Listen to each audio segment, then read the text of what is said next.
has begun, y'all. Starting January 1st, 2026, certain amount of shit you can't get with the Bridger no more. Can you stand this?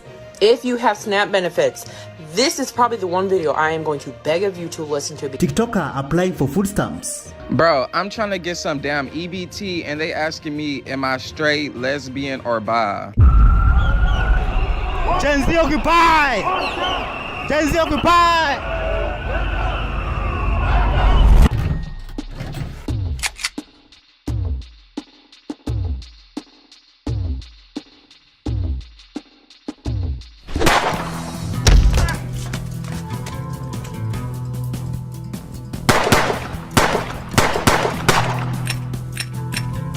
Oh shit, here we go again.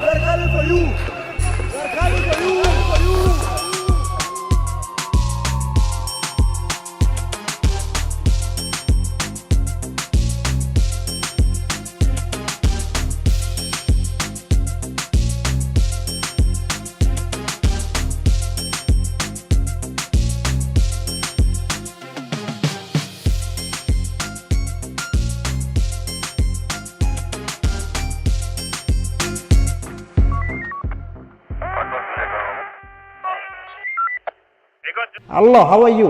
Welcome back to Show New Trend. I'm also today and my name is Elvis Derry. A TikToker responded to comments that children under 6 do not need food stamp benefits. I'm sorry, but if your kid is under 6 years old, you should not be receiving food stamps for them, and their entire monthly grocery budget shouldn't be more than $100. That is what someone told me yesterday in my comments on a post talking about the big beautiful bill and how it's going to affect SNAP requirements. I'm a mom of 2 and I don't receive any government assistance as far as SNAP, WIC, etc. But even I know how wrong that is, and I think it is so wrong that so many of you are so comfortable saying that children don't deserve to eat. Now, I get a lot of you don't have kids. I get it. But you were a kid once, and imagine if your parents couldn't feed you. A lot of us went through that. You guys are so pro-life, but only until the baby is born. Then the blessing becomes a burden and not your responsibility, right? And everyone says they don't want their tax dollars going to feed other people that are lazy to feed their kids. But you realize each American only pays an average of $475 in SNAP every single year. That's it. You're not paying for someone's food stamps. And just so you guys know, if this bill passes, that money isn't going to be going back in your pockets. It's going to be going in the pockets of billionaires. So at least know what you're supporting. A TikToker applying for benefits wants to know why the application asks about sexual orientation. Bro, I'm trying to get some damn EBT and they asking me, am I straight, lesbian, or bi? What? Give me my fucking food stamps and get out my business, ho.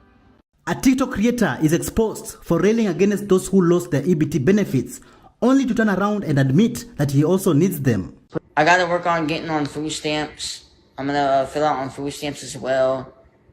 I'm struggling bad, so I'm actually working on food stamps as well.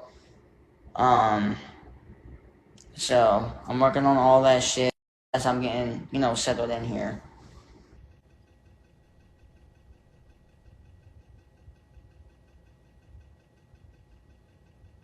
Oh, I am glad. I am glad people lost food stamps because they wasn't even spending it for their damn kids. They were buying junk fucking food.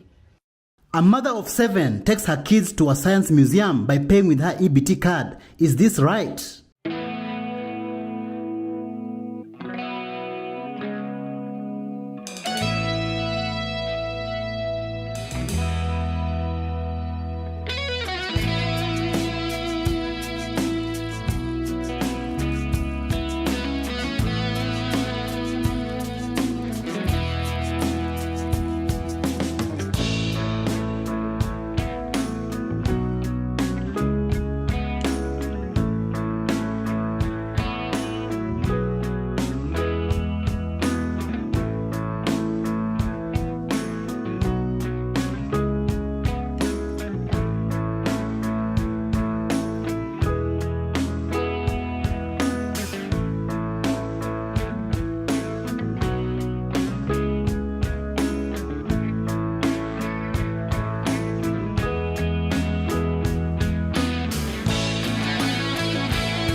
A man shares a letter sent to Michigan explaining upcoming changes to EBT. Bullshit has begun, y'all. Starting January 1st, 2026, certain amount of shit you can't get with the Bridger no more. And they got it right here, talking about soda, including those with 50% or less fruit or vegetable juice, candy or candy-coated items, vitamins and minerals, and fucking chewing gum. That is crazy. We can't buy no damn gum. We can't, you know what I'm saying? Refresh, go get some Tic Tacs. That's crazy, man. Rest in peace to buying snacks with the Bridger. It was what a time to be alive. These new kids, they gonna miss that. They gonna remember that. Remember we used to go to the store with Mama Bridge car and get all types of candy. I swear I swear this new generation, that's the one they didn't lost. You know what I'm saying? They don't even remember quarter chips though. It's all cool though. EBT is getting sick of y'all selling them Bridge cars. They about to start putting y'all face on there. That's about to be a requirement. And now they took away the snacks. Oh, this some bullshit, the world we live in now, bro. They need to go ahead, but we can buy Campbell's chicken noodle soup, though. That fake ass shit. Wow. Jump in the comments. How y'all feel about this, Detroit? A woman claims that she gets food stamps, but she doesn't have any kids. If you haven't applied for food stamps, go apply for food stamps because the whole shutdown thing, we still getting food stamps. I have 0 kids. I live with my sister. They don't know that though. And yeah, I applied for the food stamps. They had an interview set up for me. I did my interview and then I got approved for food stamps. I get over 100 food stamps, bitch. No kids, 0, nada. Apply for food stamps. Go apply for food stamps. Food is too damn expensive to not be trying to apply for food stamps. Like, the most they can do is tell you no, and then bitch, just reapply again. Because all you gotta do is really lie. Lie. Lie. Lie. A woman creates a TikTok video saying that groceries are fun when you have an EBT card.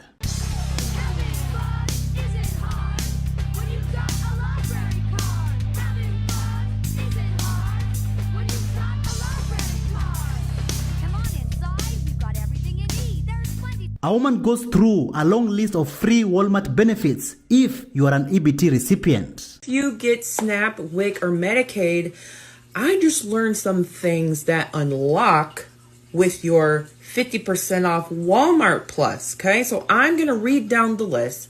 I also posted this to my YouTube. So before I go down this list, go ahead and hit the follow, save, do all the things, repost, okay? Because it's stuff that people need to know, okay? If you're like me, I like to share shit.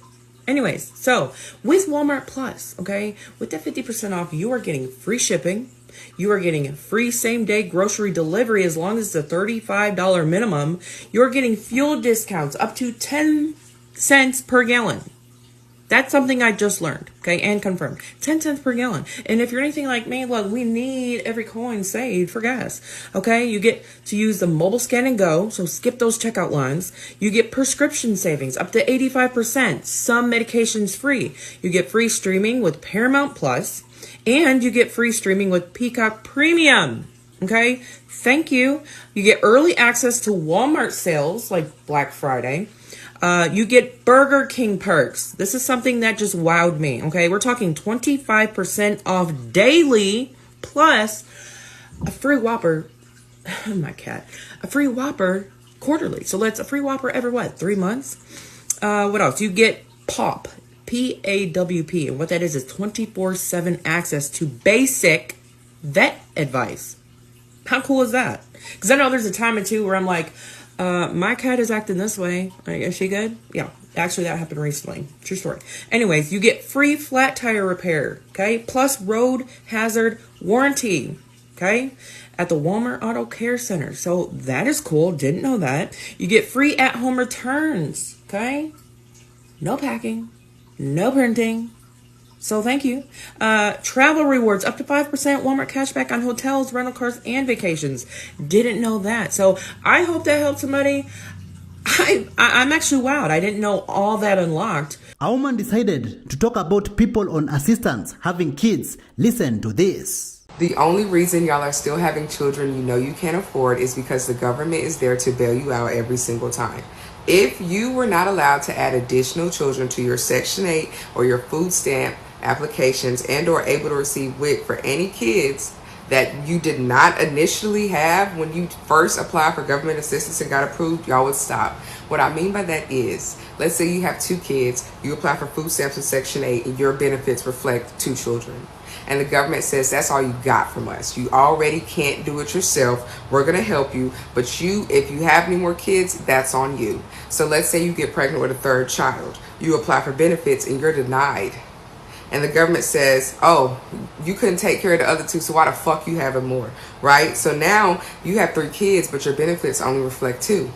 You have 3 kids and you can't get WIC to feed that child, that newborn baby. You can't afford those $40 cans. Okay, let's say, oh, you have a 3rd kid, but your rent is not going to go down just because you had another baby. You're keeping the same rent.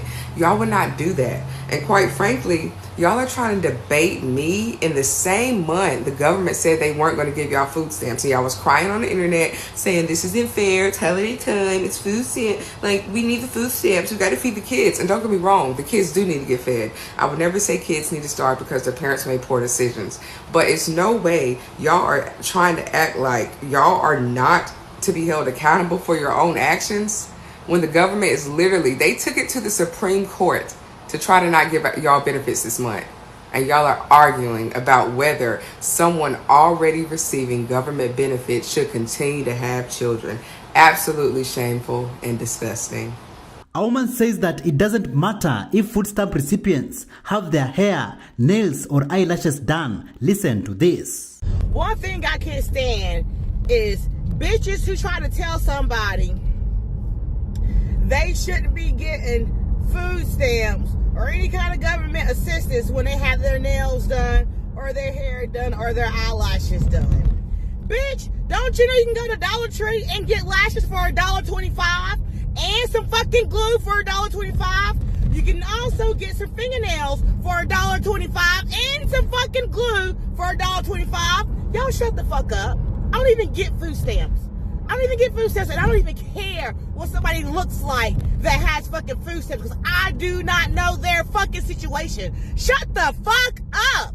Most people on food stamps work anyway. What's the fucking problem? Y'all are all okay with funding other fucking countries, but not your own fellow citizens. What the fuck is wrong with you guys? And you know what? I'm going to apply for food stamps fucking today, bitches. I dare you to say something. A woman says that if you receive EBT, then you qualify for free job training.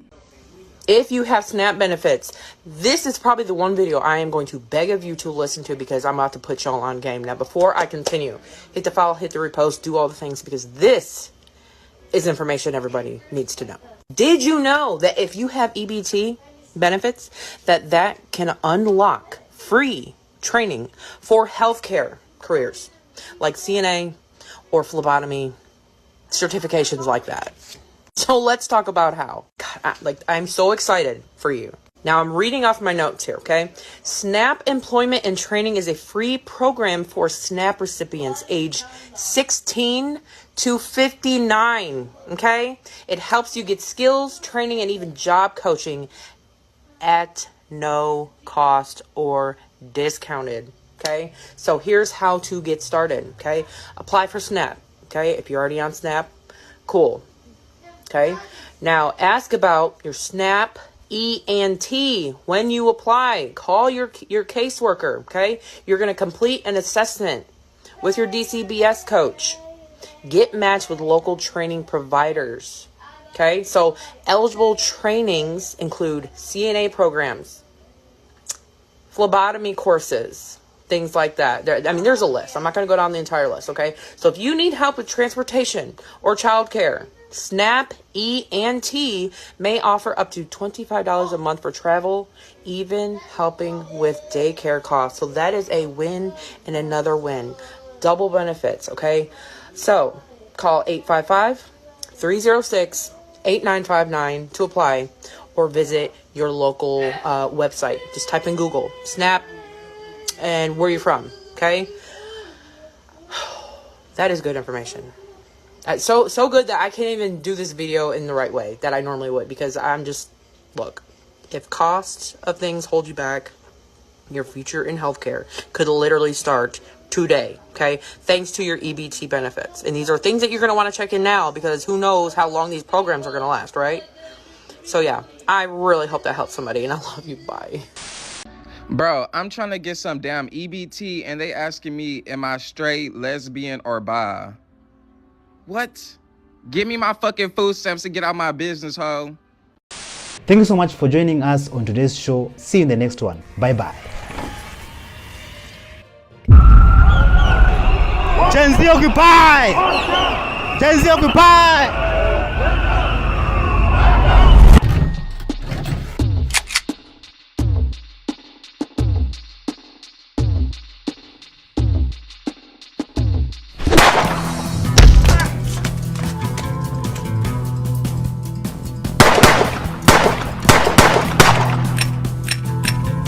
Oh shit. Here we go again.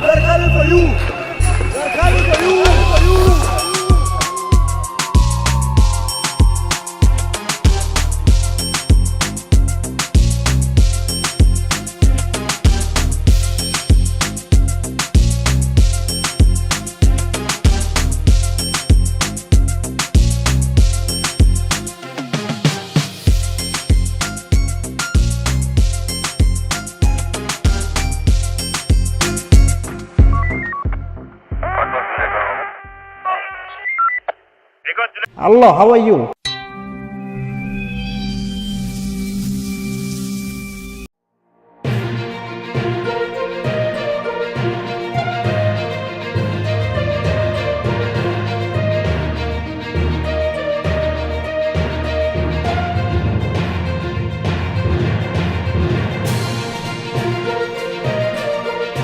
Red, white, and blue, baby. No kings, no dictators. Down with Trump. We ain't gonna take this no more. Red, white, and blue, baby. No kings, no dictators. From men pretending to be women, It is disrespectful when you call a transgender woman he. to trans influencer breaking down, You guys, I just got my new passport. should this be legal?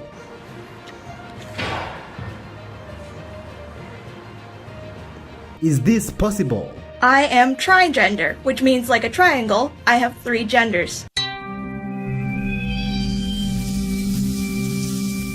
Allah, how are you? Welcome back to Show New Trend. I'm host of today, and my name is Elvis Dering. A man is upset that people are telling him to find God and act like a man. Listen to his response. It is disrespectful when you call a transgender woman he. But if I called you a name, you wouldn't like that, would you? Stop acting like pronouns are that hard. My name is Andrea Anaconda, she, her. Thank you. A trans influencer broke down in tears after his new passport listed him as a male.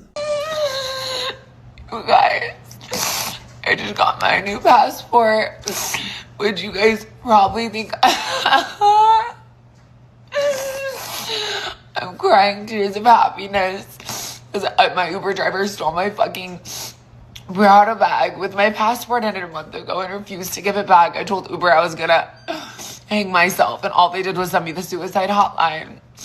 I finally got it after having to go through hell to find all my documents. And after all my fucking psychiatrist appointments, my court documents, waiting years to have my gender changed. When I was working at McDonald's, fucking dumb, shitty spray tan ass Trump just changed all the shit to make it so trans people, if they lose their ID or they have an ID that's expired, it comes back their original gender, even if they have their social, their birth certificate, everything changed. And now I look cunt, but it says fucking male. A man pretending to be a woman got stood up on a date. Do you know why? I just got stood up for a date, and I'm not heartbroken. I'm disappointed because, I'm really happy with how my look came together today. And it was going to be my first date since transitioning, we were gonna go get ice cream and stuff, but it wasn't meant to be. But let's look at my look, because I put all this together and I want to show you. Okay.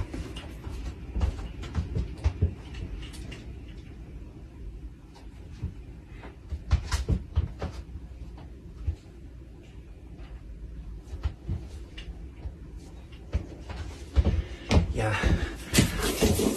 My purse is broken. It's not broken. It just kind of spilled a little bit, but whatever. Okay. I think like the reason I'm recording this is maybe, is it fishing for sympathy? Maybe, but also like might be a good takeaway to show that like, hey, when shitty things like this happen to you, you're still smart, you're still hot, you're still the shit, you know? Yeah. I'm gonna go find something else to do with my day where I can still wear this outfit because, you know, I look really nice. So yeah, I don't know. Oh well, anyway, this might have been the nail in the coffin for me, for men, because of course it was a man who did this, and might have to just exclusively date women from here on out. I don't know what to tell you. Another man who thinks that he is a woman decided to educate people on how to address the trans community. I am non-binary. I use they, them pronouns. And I'm a proud member of the trans community. A man adopted a baby and pretends to be a mother. Should this be legal?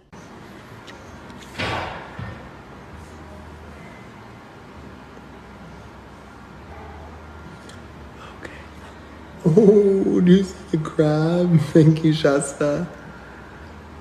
I'm in my living room. I'm in the front living room. We have 2 living rooms. Thank you, guys. Everyone make sure you get a heart me. We need 7 more fireworks, y'all. They're in 12-month clothing, Christy. They're in 9 to 12, but like 12-month. That's like they're growing like a weed. What show will you be on? Oh, the Alex Stein show. I think he has, it's mostly on YouTube. On the 29th, yeah. Aw, that's sweet of you, Christy. Thank you. A man says that if you call him using the wrong pronouns, he will confront you with violence. I know there are people out there who are hell-bent on never, ever being accommodating to trans people. Like, I will never call you by those pronouns. You will never have my respect or whatever it is. And like, is that really worth it to you? Putting all of that effort to be nasty? Because if we meet and you call me by the wrong pronouns, it's gonna be a confrontation. And I don't think you want that. I think you just want to go about your day. I want to go about my day. I don't want to have to be upset about getting misgendered. And I know you don't want to purposefully upset people. And if you do want to purposefully upset people, then you need to look in the mirror and ask yourself why. Why am I like this? Why do I want to make people's lives harder? Why don't I want to lift up my fellow human? Like, who raised y'all? Who made you so hateful and upset? God forbid you have children and raise them to want to make people miserable, especially if it's something as simple as not using a couple of words. And to be clear, we're not saying that you can never use the words sir or ma'am. We're just asking that you don't use those words until you know which one we prefer. That's it. And if someone asks me to call them a certain set of pronouns, I'm just gonna call them that. Even if it seemed a little weird to me, which to be clear, it doesn't. But even if it did, whatever. Just do it. Who cares? Be nice. The world is hard enough already. Be nice. Do you think dating a trans woman makes you one of them if you are a straight man? Listen to this. I just want to remind you guys that if you are a man dating a trans woman, that does not make you gay. Because trans women are women. Stay with me now. Trans women are women. They're actually some of the most incredible women that I know. And if you are dating a trans woman, you should feel lucky and maybe like worship the ground she walks on. New genders keep on popping every day. Like seriously, what is trigender? I am trigender, which means like a triangle, I have 3 genders. Male, female, and non-binary. And the difference between trigender and gender fluid is that I feel all 3 of these genders at the same time, all the time. It doesn't ever shift or change, or where I feel one gender more strongly than the other, like gender fluid tends to be. Also, I should recognize and accept that A lot of people don't see non-binary as a third gender. They see it as something completely separate from the binary of male and female. But for me, it's like a third gender. Or I guess you could call it a third identity. A grown adult man claims that if real men think trans women are gross, then biological women are gross too. So people on the right find me gross. They find trans people gross. Icky. And not for, well, men on the right wing find us gross. And not for nothing, they also kind of find women gross too. I mean, like period jokes and misogynist jokes and stuff. And it all sort of is like a jumble. But in addition to that, they've been programmed their entire life to do everything they can to not seem feminine. Feminine is the worst thing you could be, right? Speaking of misogyny. So I am both gross, but also triggering. And as somebody who walks the earth as gross and triggering, I will tell you, none of that is my responsibility. Not anymore, anyway. A man claims that his future self is to be a woman and a mother. Listen to this. It feels impossible for me to make this video for some reason because it's so emotionally charged right now, but I have to tell you some of the good things that are happening. I've been talking to my doctors and my therapist a lot about how I am more of a woman than I initially anticipated. I don't know why that feels like such a huge thing to say. I don't want to leave behind anybody in the non-binary community. I will never forego that label. It will always feel like something accurate to me. Oh my God, I'm sorry. Why is this such a big thing? I have felt more of a call than ever to get in touch with who I truly am. And it's just coming out as a woman every single time I see myself in the future. I see myself as a woman, as a mother. I see myself turning into my mom. The good parts and the parts I don't want to turn into. Like, I'm sure we can all relate to that. Oh God, this is such a disaster. I wanted to make a happy video. I swear to God, this is good. I had my first, where are my glasses? I can't even see you. This is going horribly. Sit there for a second. I had my first appointment where I switched from estrogen pills to injections, and it was so emotional. I looked at the nurse and I was sobbing. She's a friend of mine, and I said, I feel like me for like the first time, and I don't know why. I feel like I keep having all these new moments of discovery, and it is not a coincidence that it's happening in this political moment. I know that for a fact. Because I am digging my heels in as hard as I can to the transness that everyone hates, because I want, as I always say, I want to love us twice as hard as they hate us, and sometimes that starts with myself. I had my first laser hair removal appointment the other day, which is something I never thought I was going to say, but now all of a sudden I look at my face and I'm dysphoric as fuck about it. And you know what? Off it goes. A man who wants to be a woman claims to use the woman's bathroom and threatens anyone who will try to stop him. I am a woman, and I use the women's restroom, and I guarantee you, not one of you will stop me. A woman says that an only women state should be formed. Is this realistic? You men are not gonna like me for saying this, but you know what? I don't care. America, I think it's time we form a state where only women can live. No men allowed. Just an estrogen-filled utopia where we can all finally live in peace. Not like you. Baby girl, if that actually happened, if you and every woman that's like you left to another state where we never had to see you again, be the best day of our lives. You and all your little friends can run along and live in your own little paradise, and all of the women that are actually worth marrying, women of character, women who are noble, women that are worth having a family with and building a society with would be left for us. Absolutely, all for it. Take your possessions and go! How do you trigger a feminist with one simple question? Listen to this. Beautiful trans women out here, tell us about your transition, how it went. Can I hold this, please? No. So I have a question for you. Why are you asking me those questions? Like we're interviewing like trans women and stuff like that. I'm not a trans woman. I'm a... Oh no, we're fully supportive. Do you want to talk about sort of transitioning or anything like that, or like what people can? I never transitioned because I was born a woman. No, of course you're a woman. Of course. Does it make a trans woman any less of a woman? No, you are 100% a woman. I'm not a trans woman. Is there another definition that people like to use, or? You thought I was a man? If you was on a date with a trans woman, but you didn't know she was a trans woman until later on when she tells you, how would you deal with that situation? Like, would you stay? Would you leave? What would you do? Thank you so much for joining us on today's show. See you in the next one. Bye bye.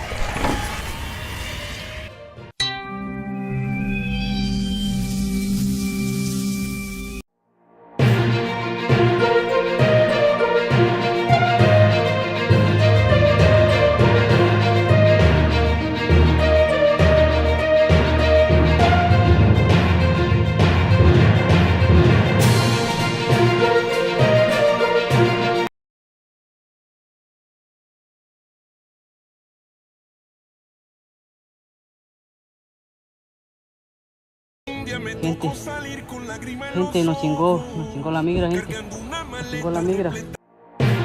From ICE agents in action Man, somebody do something. to illegal aliens warned. What a privilege to feel like you're not affected by what's going on in our community right now. Are they criminals You guys are on private property. The private property. hiding illegal aliens?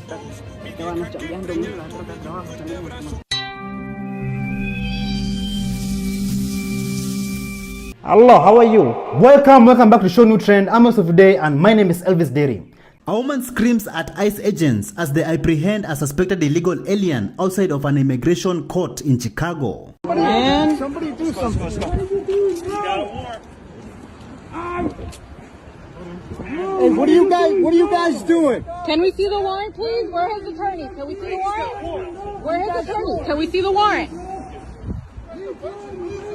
Hey, You're not supposed to make arrests on courthouse property. hey, you're not welcome here. Where's the warrant? Where are his attorneys? Where's the warrant?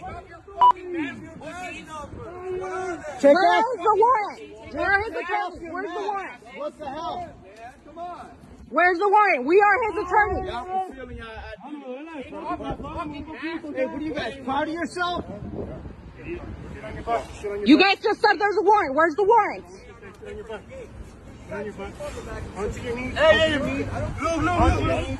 No, mejor quédate callado, por favor. Quédate callado. Hermano, tengo miedo, no quiero ser deportado. He's bleeding. He's gonna need medical No quiero ser attention. deportado. Hermano, tengo mi familia. Where's the warrant? We are his attorneys.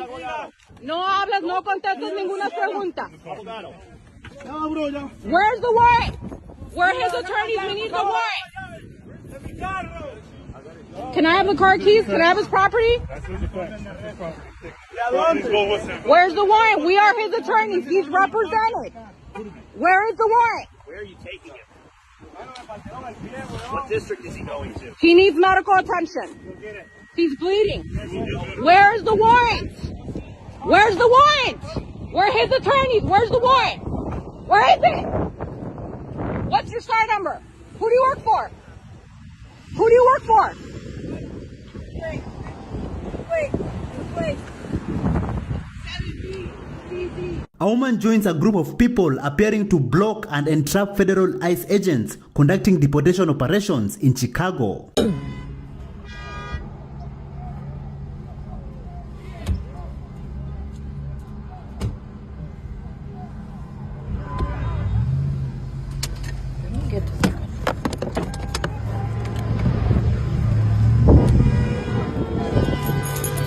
Come on, leave. Get out of here, bro. Get the fuck out. Leave, man. Get the fuck out of here. Move. Get the fuck out of here. Move. A woman is disturbed after a group of construction workers were sent into a panic when they assumed she was an ICE agent. Living in Chicago right now is so heavy because I went out for lunch, right? I'm just going out and getting my little wrap. I'm trying to drive back and eat at the same time, but it's getting really messy. So I'm like, you know what? Let me just pull over right here, eat, and then I'll drive. There was a construction crew right across the street from me. As soon as they saw my car, I have a big dark SUV. As soon as they saw me pull over randomly, they dropped everything they were doing and they thought I was ICE. Fuck, like people can't even fucking do their jobs anymore. People can't even fucking go to work without being paranoid. I'm just trying to eat. They're just trying to work. We're all fucking paranoid. What a sad fucking time we live in. A woman screams at ICE agents from across a multi-lane road as they apprehend a suspect. Motherfucker, my people are not criminal, motherfucker! Get out of here, motherfuckers! Fuck you, niggas! We are not criminal, niggas! We are dreamers! We built this country, niggas! We built this country! Show off the face! Why you wearing masks? Fuck, niggas! We are not criminals! We are not criminals! We built this country!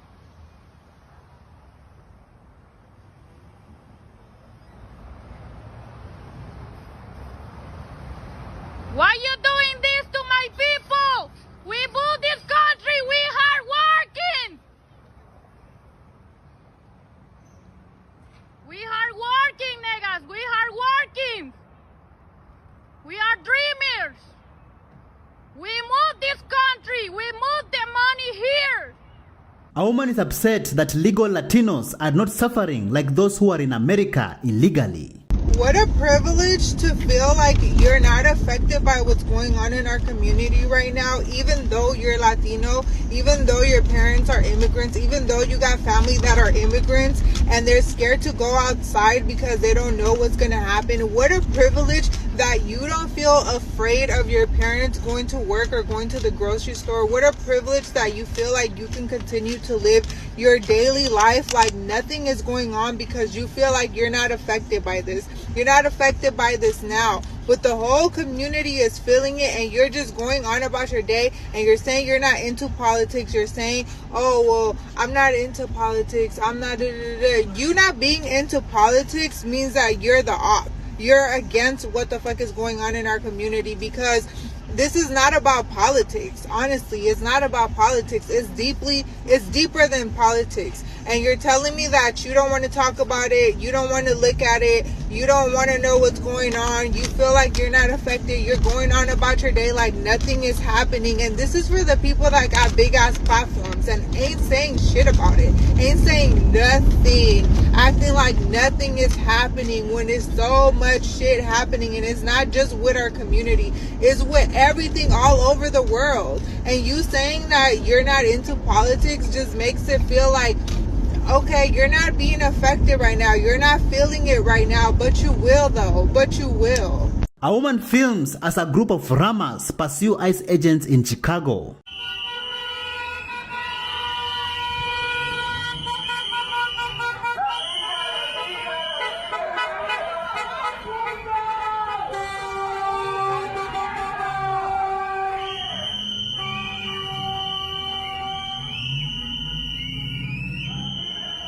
A woman films herself verbally accosting ICE agents as they arrest suspects who hit one of their vehicles and attempted to flee. My property. You guys are on private property. This is private? The private property. Private property. You know what that means? You guys are here illegally. Okay. Yeah. So we'll get out of your illegally area then. Yes, please. Ma'am, these guys fled and they crashed into our vehicles. Because you guys were trying to illegally detain them. Illegally kidnapping people on their way to work. Sounds good to me. Yeah, it is. You guys, sinvergüenzos tiene. Sinvergüenzos. You should be embarrassing yourself. I'm so embarrassed. You should be. I'm so embarrassed. You should be. This is ICE wearing a police vehicle or police jacket. ICE, where they said that they would not be with police. I'm so embarrassed. You should be embarrassed. You guys are breaking up families. I prefer nice. Nah? He's a pedophile, ma'am. He's not a pedophile. You don't even know his name. Do you? Do you? Do you? Do you know his name? Do you know his name? Why'd you arrest his friend if he's the pedophile? Huh? Why'd you take his friend? He already said because he's illegal. There's another vehicle. Another vehicle. Another vehicle. Here's another vehicle. Said that they would not be wearing police vests, and they obviously are. Thank you. Thank you. And you? Are you Hispanic? Where cover your face, arresting people? Suspected illegal aliens record themselves as they hide in the back seat of a truck trying to evade ICE agents. Gente, nos chingó la migra, gente. Nos chingó la migra. Nos tiraron el dron. Nos tiraron el dron. Nos chingaron, estamos trabajando aquí, pero nos chingaron. Los demás no sé dónde fueron. Los demás no sé dónde fueron. Vámonos, viejito, vámonos. La verga, nos cayó la migra, gente. Estábamos chambeando, mira, la troca de trabajo, salimos como a 3 cuadras. Nos corrieron, viejo, corrieron, nos tiraron el dron. Mira, la mira, dijo, pero no baja el tiempo, que ahí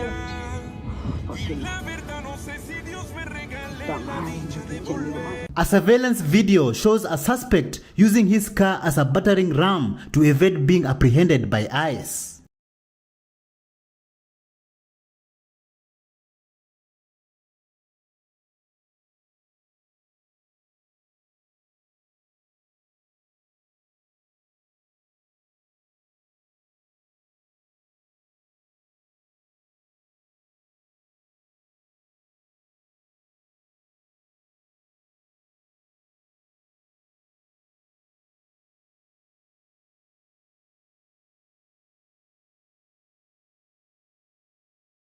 An immigration attorney warns illegal aliens not to apply for citizenship because a client of hers had his green card revoked. Please, please, please, guys, do not apply for citizenship.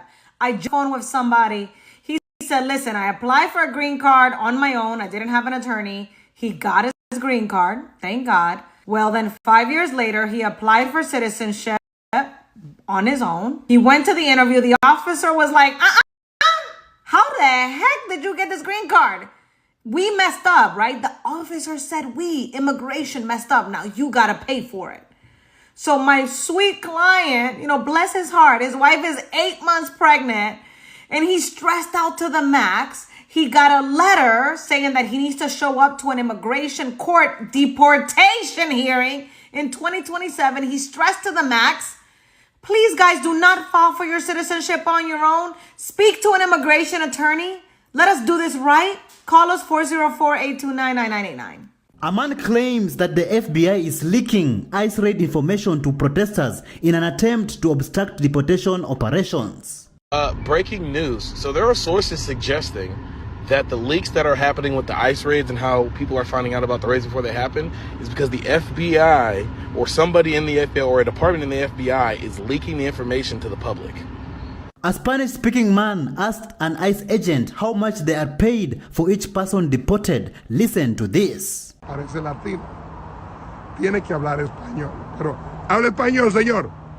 You speak Spanish? ¿Qué se pregunta? Oh, ok. La pregunta es, señor, si pudiera unos minutos. La gente está preguntando. ¿Quién es que, la gente? la gente, la comunidad latina, que cuánto le pagan a ustedes por cada inmigrante indocumentado que ustedes arrestan. Esto es lo que tiene que entender la gente. Nosotros no somos cazarrecompensas, nosotros somos agentes federales que estamos haciendo nuestro trabajo. No le crean las noticias que le están mintiendo diciendo que los pagan por persona. Nosotros estamos agarrando a la gente que no tiene que estar aquí, que son criminales. Y lo dicen, agarran gente que no es criminal. Eso no es cierto. Ok, entonces una última pregunta, señor. No. Oiga, personas que están trabajando, que no tienen antecedentes penales, que no han hecho nada, que solamente no tienen papeles, ellos no tienen bronca. Ustedes no están arrestando a personas que no tengan récord criminal. Eso no le puedo decir. Obviamente, la gente que está aquí ilegalmente, está aquí ilegalmente, señor. Sí, pero ustedes andan buscando personas con antecedentes. Sí, estamos buscando a la gente con antecedentes. Gente que va a trabajar en la mañana no se tiene que preocupar. Eso depende, señor. Eso depende. ¿Con quién anden? Ok. Oye, ¿y tú como latino no te da pena arrestar a tu propia gente? ¿No te da pena? Como oficial de la ley, no me da pena hacer la ley.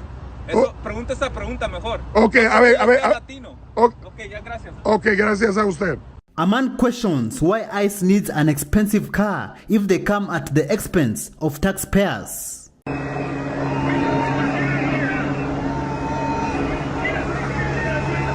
Can someone please tell me why ICE is driving around in $100,000 plus SUVs? This is a Jeep Grand Wagoneer. And it's not even the base model, which goes for $84,000. Look at the side step, look at the rims. This is a $100,000 plus car. They go up to about $112,000. Why not a Chevy Traverse that starts at $34,000? Same size. Why are we continuing to pay taxes as American citizens? So that these terrorists can go drive around in luxury SUVs? Financial conservative my ass. Thank you so much for joining us on today's show. See you in the next one. Bye bye.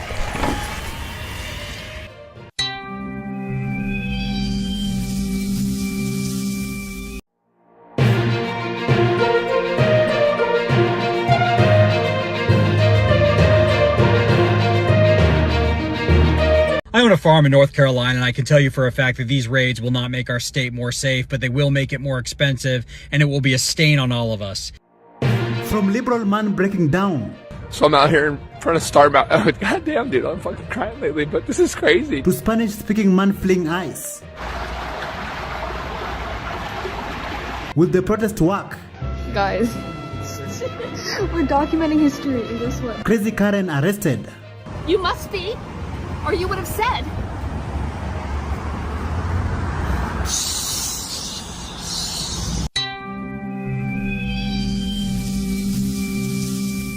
Hello, how are you? Welcome back to Show New Trend. I'm host of today, and my name is Elvis Dairy. A Spanish-speaking man films himself inside a drainage pipe after fleeing ICE agents.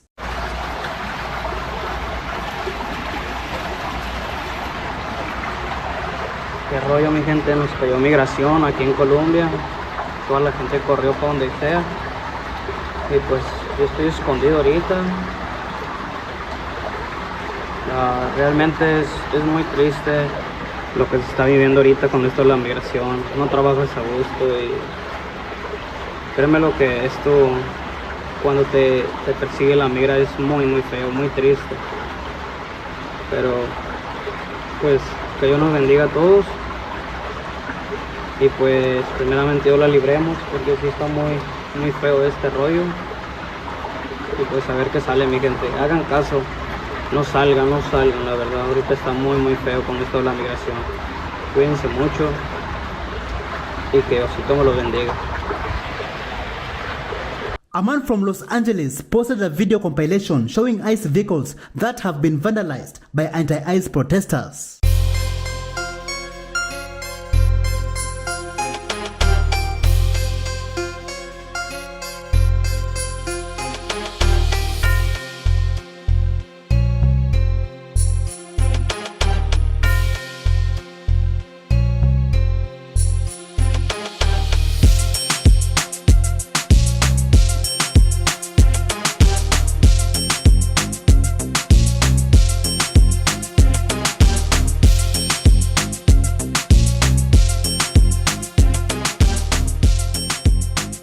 Americans are becoming furious over people who are pro-illegal immigrants. Listen to this. Where's the outrage for the Americans?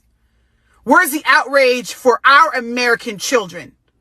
Here we have ICE on the street doing their federally obligated fucking duty, and you see Marie in the back talking about, oh my God, why are you fucking racist?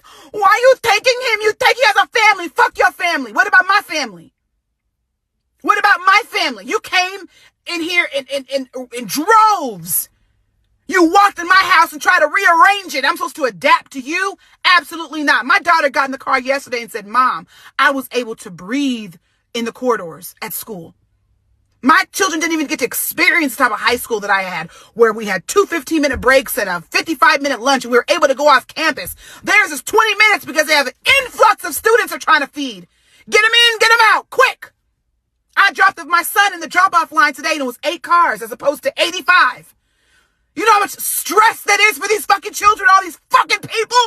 Get out! And I remember last year, my son was a senior. He said, Mom, in math class, we couldn't even learn math because the teachers would spend half of the period trying to teach Edgar how to say fucking hello. When you have such an influx of people coming into one country, there's going to be hiccups. So yeah, ICE might pick up illegal by accident. You better carry your papers. Thank the fucking Democrats for keeping the border open. Thank you for these motherfucking legals who try to come in here and do this shit the shiesty way. That's what happens when you do shit the wrong way. I have no sympathy or empathy for you. Not at all. If it was that easy to become a U.S. citizen, everybody would fucking do it, but it's not. Welcome to life, motherfucker. So, is it true that people will hate you because the truth is always harder to accept than a lie? No, I don't want any illegal immigrants in my country. Sorry. And that's the case in almost every other country. You realize that the consequences in everywhere but America for coming in illegally are 100 times worse. Right? 100 times worse. Some of you guys do not understand the fact that you have to do things right. If you're going to step into another country, right? It says on your passport, open up your U.S. passports if you have one. If you go into another country and you break their law, you are to abide by the justice system. No questions asked. My father, my mother, they both came here legally. Okay, y'all want to talk about me being an immigrant? Let's talk about me being an immigrant. My father fought in the Iraqi war, got shot in the fucking arm, almost fucking died, okay? To come here, to get his citizenship here, to be allowed here, okay? He did that to be accepted here. But some of you guys really think that it's okay to just let people flood our country. People who have absolutely no ambitions, no dream. They're making a shit show.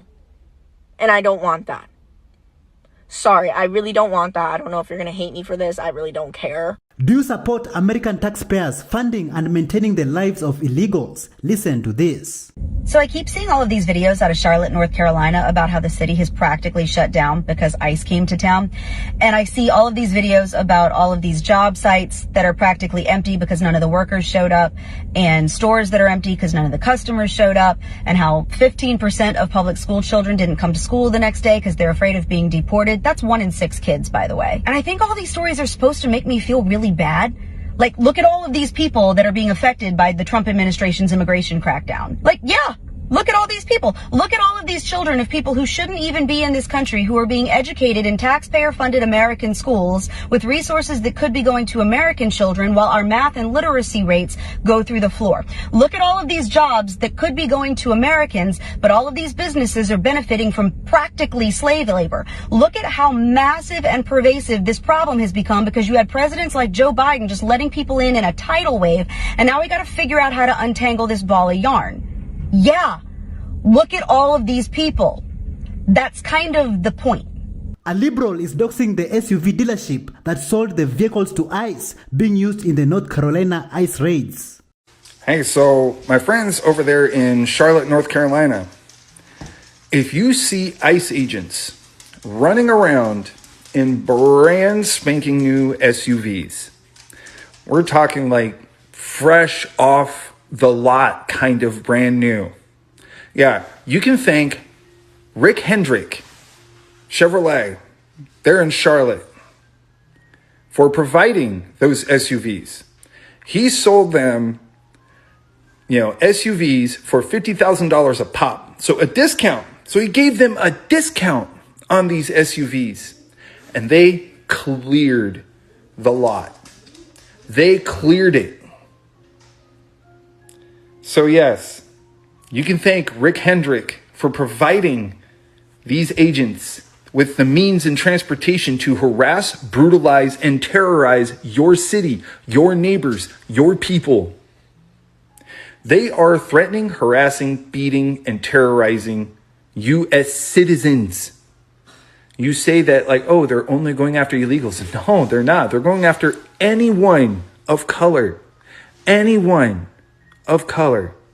On top of that, they catch any white people trying to help in providing information about ICE, they're threatening white people too. Like it just recently happened that an active duty service member's wife was being, who's also a service member, reserve service member for the Coast Guard, like they threatened her to disappear her because she had the audacity to let somebody else know that ICE was in the parking lot where she was at.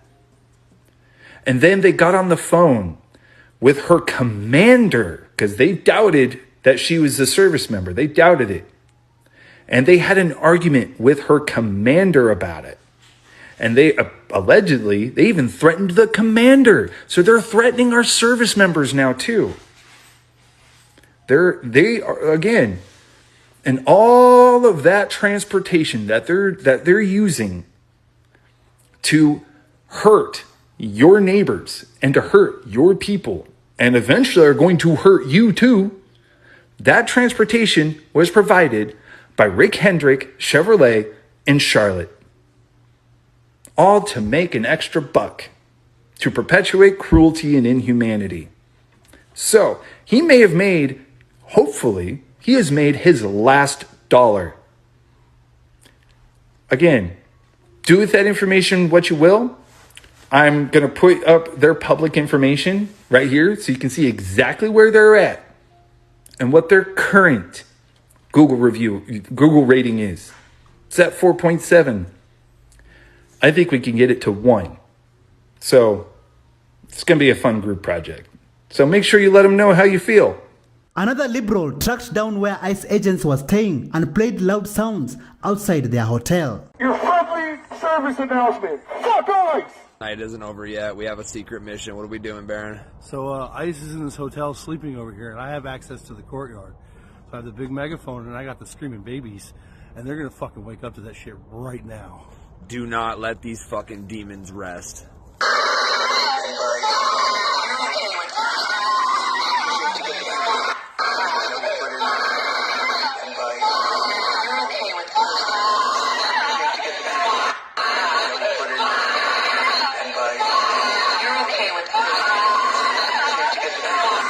So this is the hotel where the ICE agents are staying.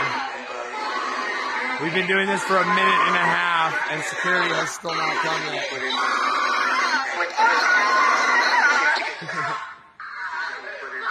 What are you, an ICE agent? Got a flashlight, ICE agent? Yeah, fuck you, ICE. There's no sleep for the wicked. You make these cries, you get to hear them. Right, demons, there's no sleep for you wicked little bitches. Remember those sounds you created them. They're your sounds, now you live with them. You fucks.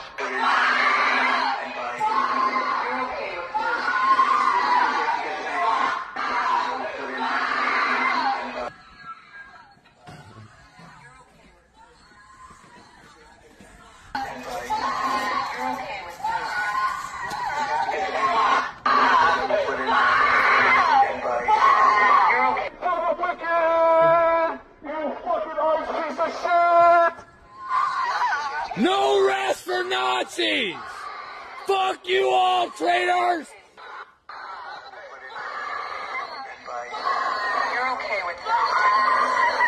We'll be back! A liberal man breaks down in tears while protesting ICE in front of an elementary school. So I'm out here in front of Starbucks. Oh, goddamn, dude, I'm fucking crying lately, but this is crazy, dude. Like, why am I standing outside of an elementary school because children are afraid to go to school? And people are barely showing up. I was just talking to a teacher, and it's a ghost town. Some people will show, but barely any students will come to school today. Wake up, America. This is not okay. It doesn't matter what your fucking paperwork status is. These people are human beings. They're hardworking Americans that came here for a better life, just like our ancestors did, just like the Irish and the Italians did. And, you know, they were treated the same way back then, but this continues. This hate continues. Wake up, America. Stand up for your Latino and brothers and sisters. Stand up now, please. An American is outraged after finding out that tax money is being used to buy homes for people on Section 8. We can't just take a small group of people who are willing to work and put the entire world on their back. And she told me that Section 8, which is free rent, paid for by you and me. Okay, fine. Now, there are Section 8 programs where you can get a mortgage and take your Section 8 rent payment and put it towards your mortgage. So did you know that we are paying our fellow citizens mortgages too? I didn't know.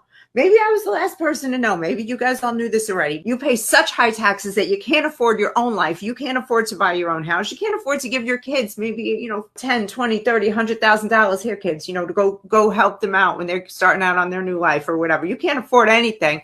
But you're paying with your tax dollars, your overtax dollars, for somebody else to get a house and pay their mortgage. I am just disgusted by the level of vote buying and pandering that we're doing, by the level of handouts, by the level of people, like the mentality in the United States, where I talk to people who are just like, well, I might as well get that from the government because I can.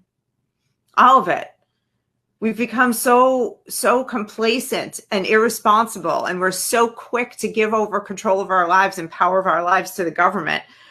I'm just so freaking horrified by everybody, all of us, and the government. It has to stop. We can't afford to keep doing this.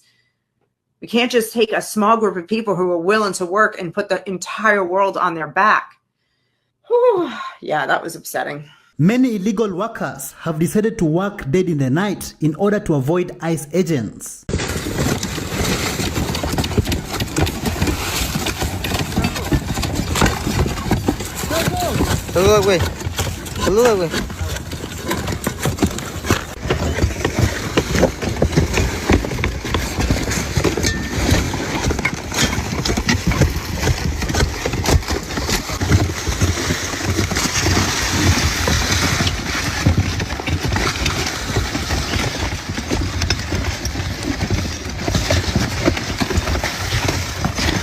Karen decided to attack an auditor thinking that he is an ICE agent. Later on, she was arrested. Hi, what are you doing?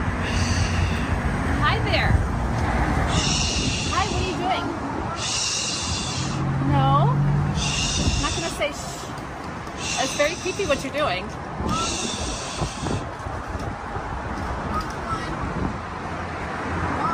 Oh, we're waving at each other. What's this? What's this? What are you doing?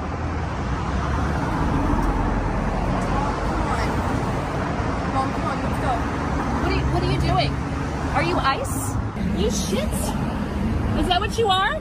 You some ice piece of shit? Huh? Some ice piece of shit? Is that what you are? Is that what you are? Is that what you are? Some ice piece of shit?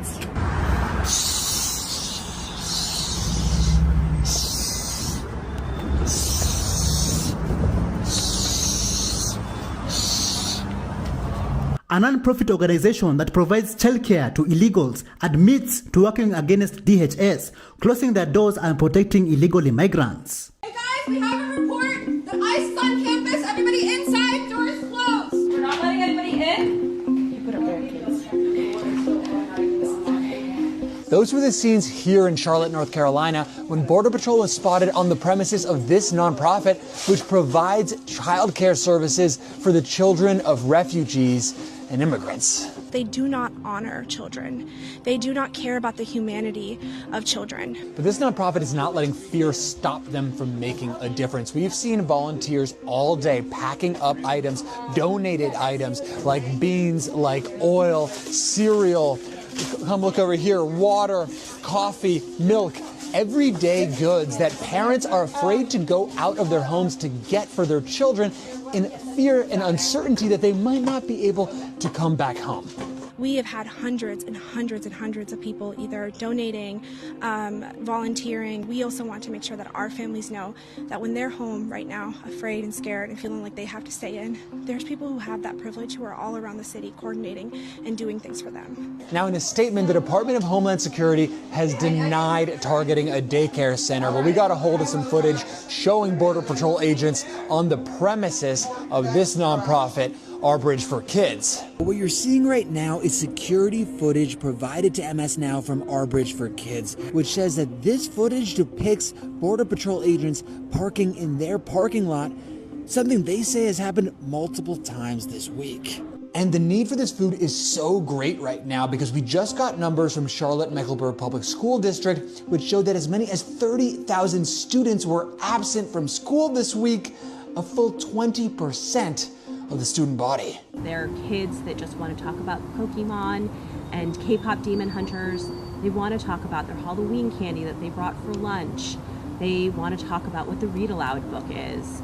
You know, they want to just be children, and we're robbing them of that. We are robbing them of the opportunity to just be innocent. Students in Wake Forest, North Carolina performed a walkout in response to immigration operations in the state.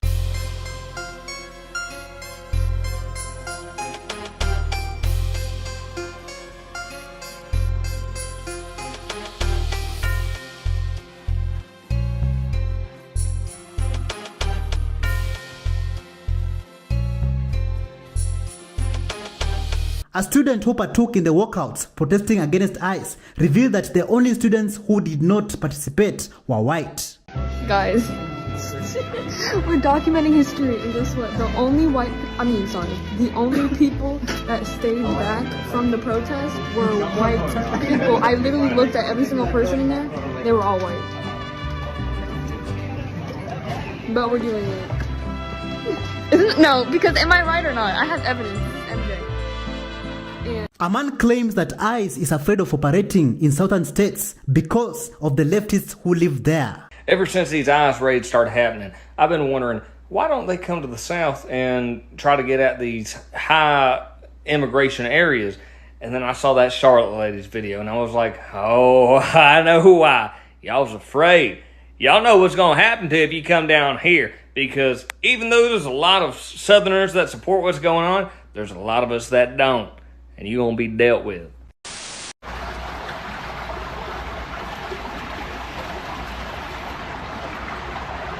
Qué rollo, mi gente, nos cayó migración aquí en Colombia. Toda la gente corrió para donde sea. Y pues yo estoy escondido ahorita. Thank you so much for joining us on today's show. See you in the next one. Bye bye.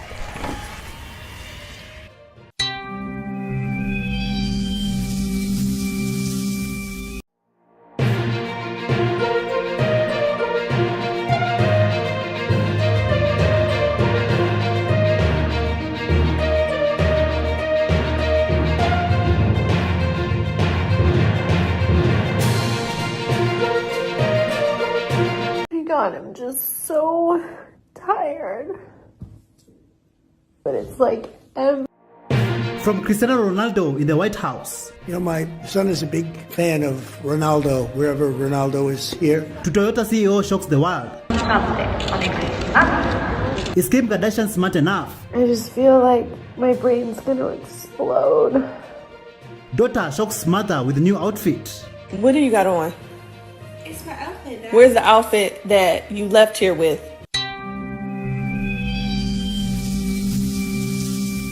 Hello, how are you? Welcome back to Show New Trend. I'm host of today, and my name is Elvis Dairy. Someone created the bread snipping challenge, and these little punks joined the challenge, thinking it was hilarious to toss bags of bread at people across the aisle. Fight.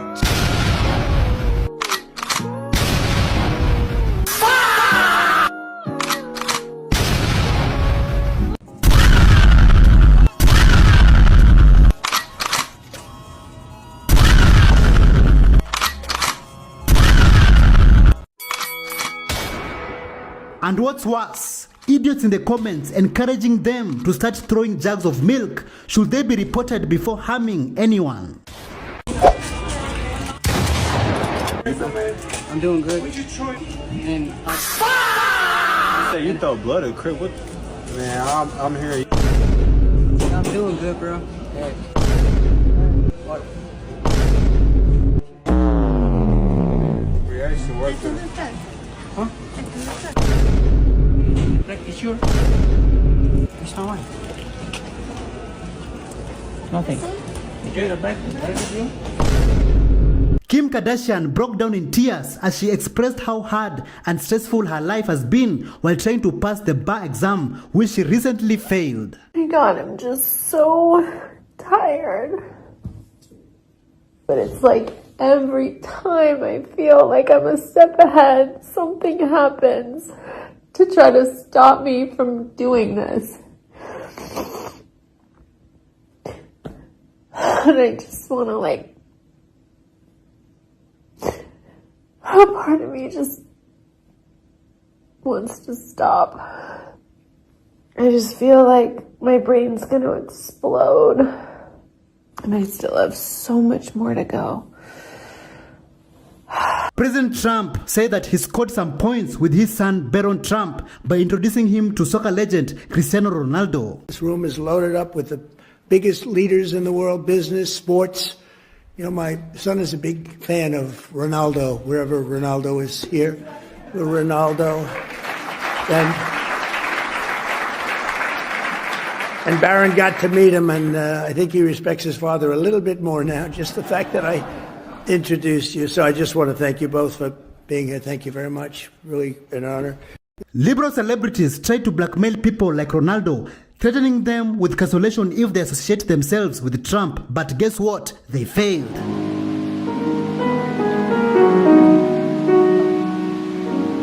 A New York City woman insisted on removing $50 from her bill after her dresser burned her scalp. So you burnt my hair, you burnt my scalp too much, so I'm gonna take off $50, okay? What do you mean? You burnt my scalp too much time, so I'm gonna take off $50.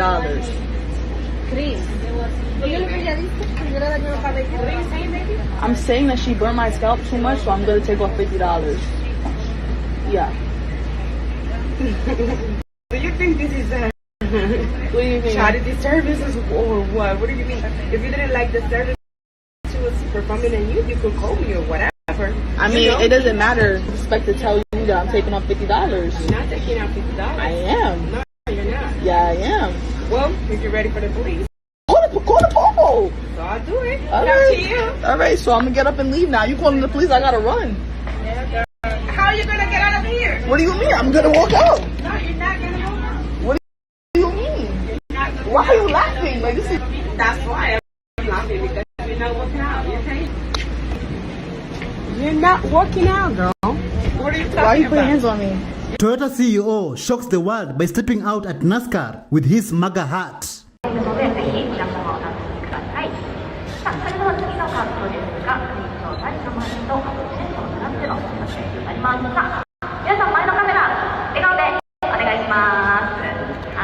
Also announced a $912 million investment into manufacturing in the US.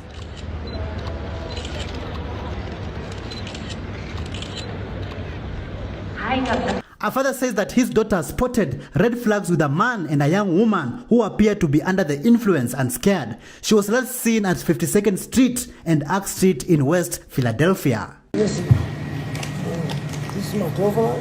It's called A-Pass. I would love to get you a hoodie. A hoodie? You sell them? Yes, but we're just going to promote it. We're recruiting everyone that...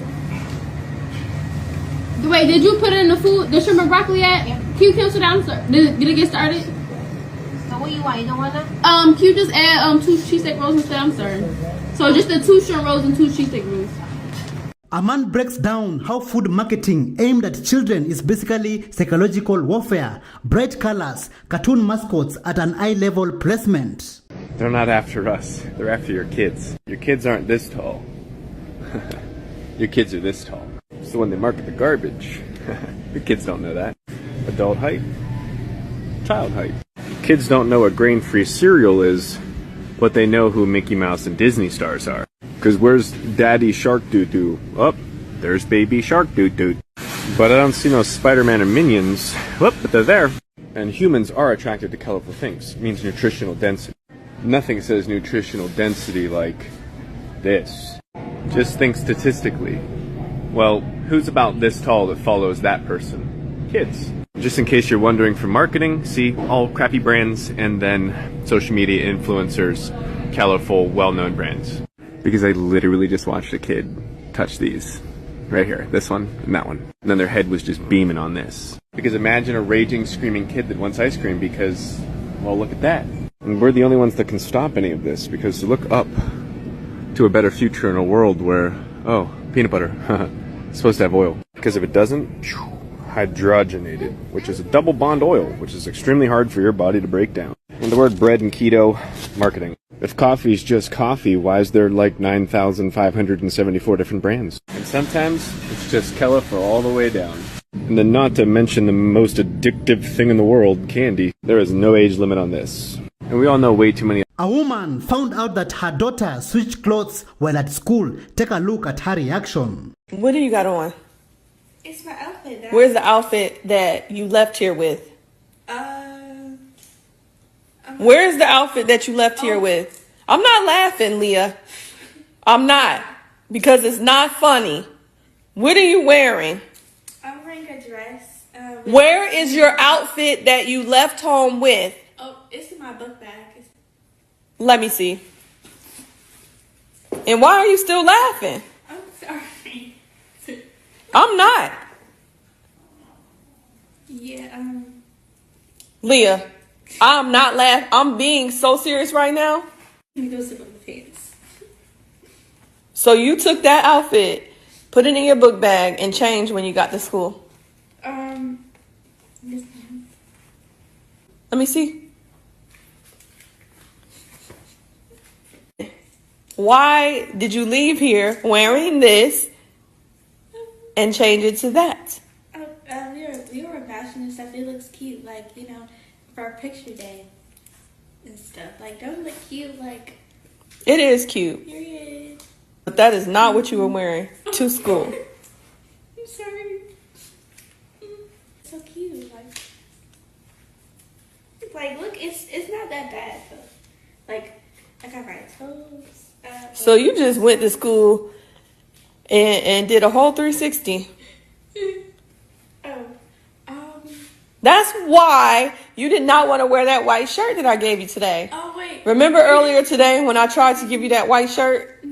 You would not wear it. You said, oh no, I'll wait and wear it for tomorrow. Okay, so you had this whole thing planned out. Oh, yes, ma'am. Kind of. It's like, But the outfit is tea, period. It's cute though. No, but no, don't do that again. A heartbreaking video went viral of a mother telling her children that she hates them and never wanted to be their mother. What do you think about this interaction? I hate you motherfuckers. The fuck? Duh. I hate all of my kids. Every single one of them. That's why I kicked them all out. But this motherfucker don't want to leave. The fucking bum ass that talks all the shit. Do you think this camera fazed me? Do you think that? You go on YouTube, TikTok. I don't care. We know you don't. I don't care. We know you don't. You want to call me a bitch in my house? I disown you. Put the camera right there on the food where I'm cooking. I disown you. I disown you. You're not my mother no more. I never wanted to be your mother. Looney Tunes. Disown. Get back to I burned the fucking pork chop. Cooking dinner. Poor you. Pour me. I don't eat pork chop first of all, so it ain't pour me. Poor you. No, it ain't pour me. What else? What else? I don't eat pork chop. What else? What else? Say right. Where's the fucking respect for your mama, little nigga? Where your daddy at? You need the shit slapped out of you, man. Cause even the fucking Bible say, honor thy mother and thy father, and thy days shall be long upon this motherfucking earth. And it seems to me like you want your days to be cut motherfucking short, man.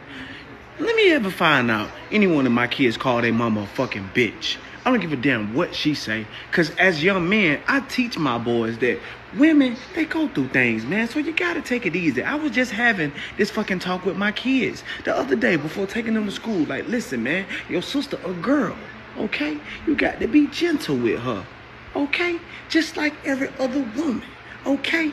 And it seems to me like this mom is really overstimulated.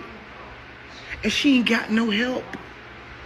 And you trying to fuck out of her. And a lot of people and a lot of kids don't understand that we not just parents. A lot of kids don't understand that we retire crash outs. A lot of kids just see her as mommy and daddy. But motherfuckers in the streets know we'll put son to sleep. Man. So while you just think that's mommy, back in the day, she would have slapped the shit out of you. And it's the same thing as me, man. Y'all need to have respect for your goddamn parents, man. I don't know what the fuck this lady is going through, but clearly she is overwhelmed, and you bringing this goddamn phone out. Because I be telling these fucking kids, man, you don't know what's going on in my house. You liable to get cussed out. You liable to get your ass whooped. And if you all on FaceTime and goddamn chatting with everybody else, then everybody listening to what the fuck going on in my house. Everybody don't need to know what the fuck going on in my house. What's going on in my house ain't for everybody to listen to. If you in your room, that's one thing, but don't come downstairs and be on FaceTime and ask me a question. You wrong. Liberals are now claiming that ice cream is racist. Listen to this. Okay, so I've been seeing this all my life, right? The Great Divide. Y'all even got the beef. The Great Divide. Okay, y'all don't think this y'all don't think it's racist? Cause how do y'all got the brown side, the vanilla side? The word divide. Looks like segregation. I'll leave it right there where it's at. If I came in your house with all my bags, picking out all your food, deep freezer, snacks, your grandmama's milk, and everything, what you gonna do? I'm curious. What you gonna do if I was to walk in your house and go grocery shopping in your shit? Thank you so much for joining us on today's show. See you in the next one. Bye bye.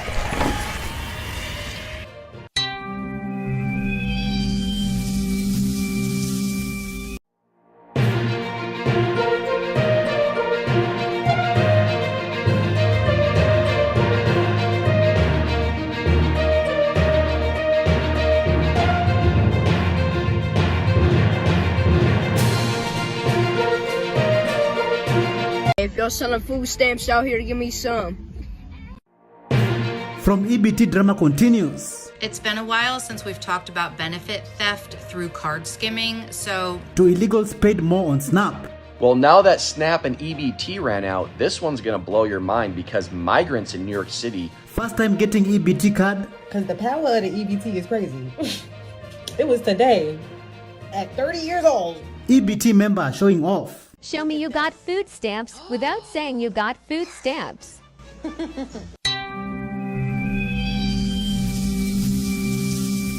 Hello, how are you? Welcome back to Show New Trend. I'm host of today and my name is Elvis Dairy. A woman shows off after discovering that she can use her EBT card to pay for food from fast food restaurants like Subway. See, look, I was driving around and I found a hidden gem. I found a Subway that take EBT. For the girls that get it, get it. The girls that don't. This video ain't for you. So let me take you to the Subway I found. See, off the pull-up, the sign was right there. I was excited. So when I walked in, they had a nice little sign on the side saying only code subs. Secure my syrup off the EBT. A woman is upset that her food stamps got cut off. Listen to this. You know what I'm sick of? I'm sick of the food stamp office, okay? Okay, hang on. Before I get myself worked up, I just came here to talk about how I went from literally $1,700 in food stamps for a family of 3, okay? I don't work. I stay home every day. I'm not able to work, so I should be getting the maximum amount. Especially because he needs cereal, chips, pop. He needs all that. And I need my energy drinks. So I'm not going to have this taking me down from that much. And they took me all the way down to $120. Which they didn't even tell me why. I just got this notice in here. It says they were cutting me back on food stamps. So now I'm really going to have to cut back on everything. He's not going to be able to have his pop no more. He's not going to be able to have his cereal every day for breakfast and his chips that he eats all day long. Wow. Great. Thanks. A woman gets an EBT card for the first time. Take a look at her reaction. Let me tell y'all something. Because the power of the EBT is crazy. It was today, at 30 years old, I'm getting my first EBT card. When you click that button and no cash comes out of you. Won't he do it? What? That's a different type of feel. See why y'all be, you feel me? Y'all be acting funny with them little stampy stamps. What? About to be in here eating. Yeah, cause this, I'll be back. Give me 90 days. We're about to be thick, okay? It's about to be given, okay? Shout out to my city for giving me my stamps. Because, yeah, your girl needed it and didn't even know she needed it. Because what? A woman from North Carolina talks about EBT fraud. Is this true? Listen to this. It's been a while since we've talked about benefit theft through card skimming, so let's refresh. We were able to identify $100,000 in SNAP benefits stolen from recipients in my county alone in a 1-week period earlier this year through card skimming. There are 100 counties in my state. If each county in my state had the same experience that week, that would be $1 million stolen from the SNAP program, from taxpayers, from recipients in a 1-week period in one state. $1 million. We are focusing on the wrong fraud. SNAP caseworkers have been screaming about this since 2023 when the issue really blew up, when we started getting phone calls about thefts, people's benefits just being gone within minutes of being loaded on the cards and spent in states hundreds of miles away where they definitely had not been. For a short period of time, we were able to replace the benefits for those clients, but we have not been able to do that since, I think, 2024. The clients had called our office to report that their benefits were not on their card. We could look and see the benefits had been deposited on the card and then immediately spent in states, 3 states, hundreds of miles away. I was able to make a spreadsheet of the stores these benefits were spent at. They might have a front as a real store, but they're not operating as real stores. They're operating as money laundering establishments. Now, were these thefts even related to the USDA employee that got busted for stealing $66 million in benefits from the SNAP program? We don't know. I don't think so, because the thefts are still going on in some states. I don't think we've gotten any reports lately in my county, but they're still going on all across the country. You know what we do know? The USDA is responsible for issuing the licenses and the EBT terminals to all stores. When benefits are being stolen from recipients, they're being stolen from all of us. Does that make you care? If I tell you that the benefits, your taxpayer money that is intended to feed the needy is being stolen, does that make you care? And I'm using this filter because y'all said I looked tired and stressed out, and I'm just ugly, damn it. A woman coaches people on how they can use SNAP benefits at their favorite food joints. Have you heard about the Restaurant Meals Program, better known as the RMP? The RMP program allows SNAP recipients, or certain SNAP recipients, to purchase cooked meals or prepared meals from restaurants using their EBT card.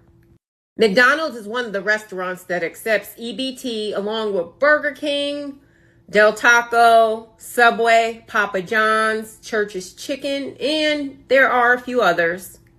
So how do you find one of these fast food restaurants that accept EBT? They usually have a sign up saying they are a participating location that participates in the SNAP Restaurant Meals Program. There are a few requirements for the RMP program, and I think you just have to meet one. You have to be 60 years old or older.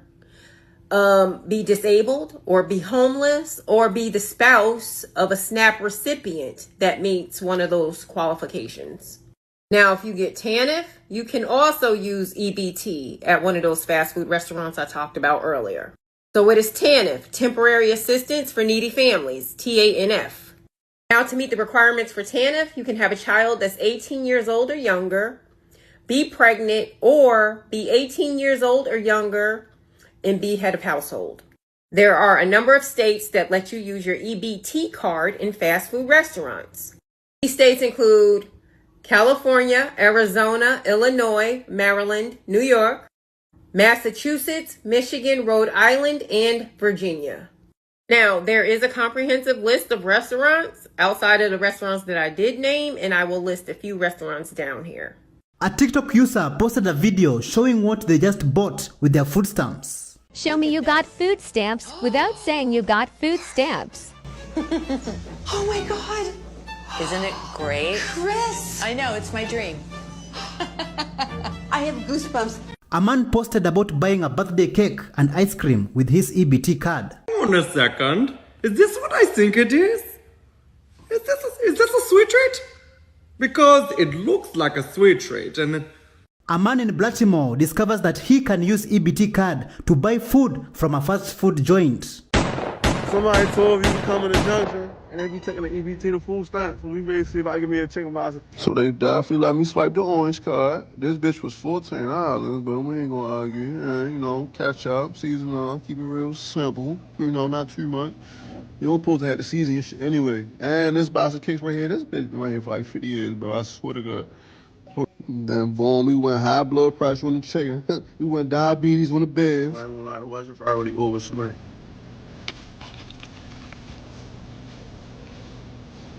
Yeah, they could have fried this bitch a little harder, but we gonna see how that shit going.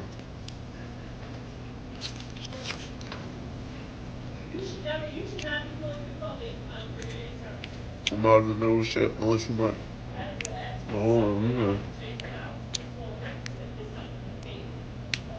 I ain't mad at it. Hold on.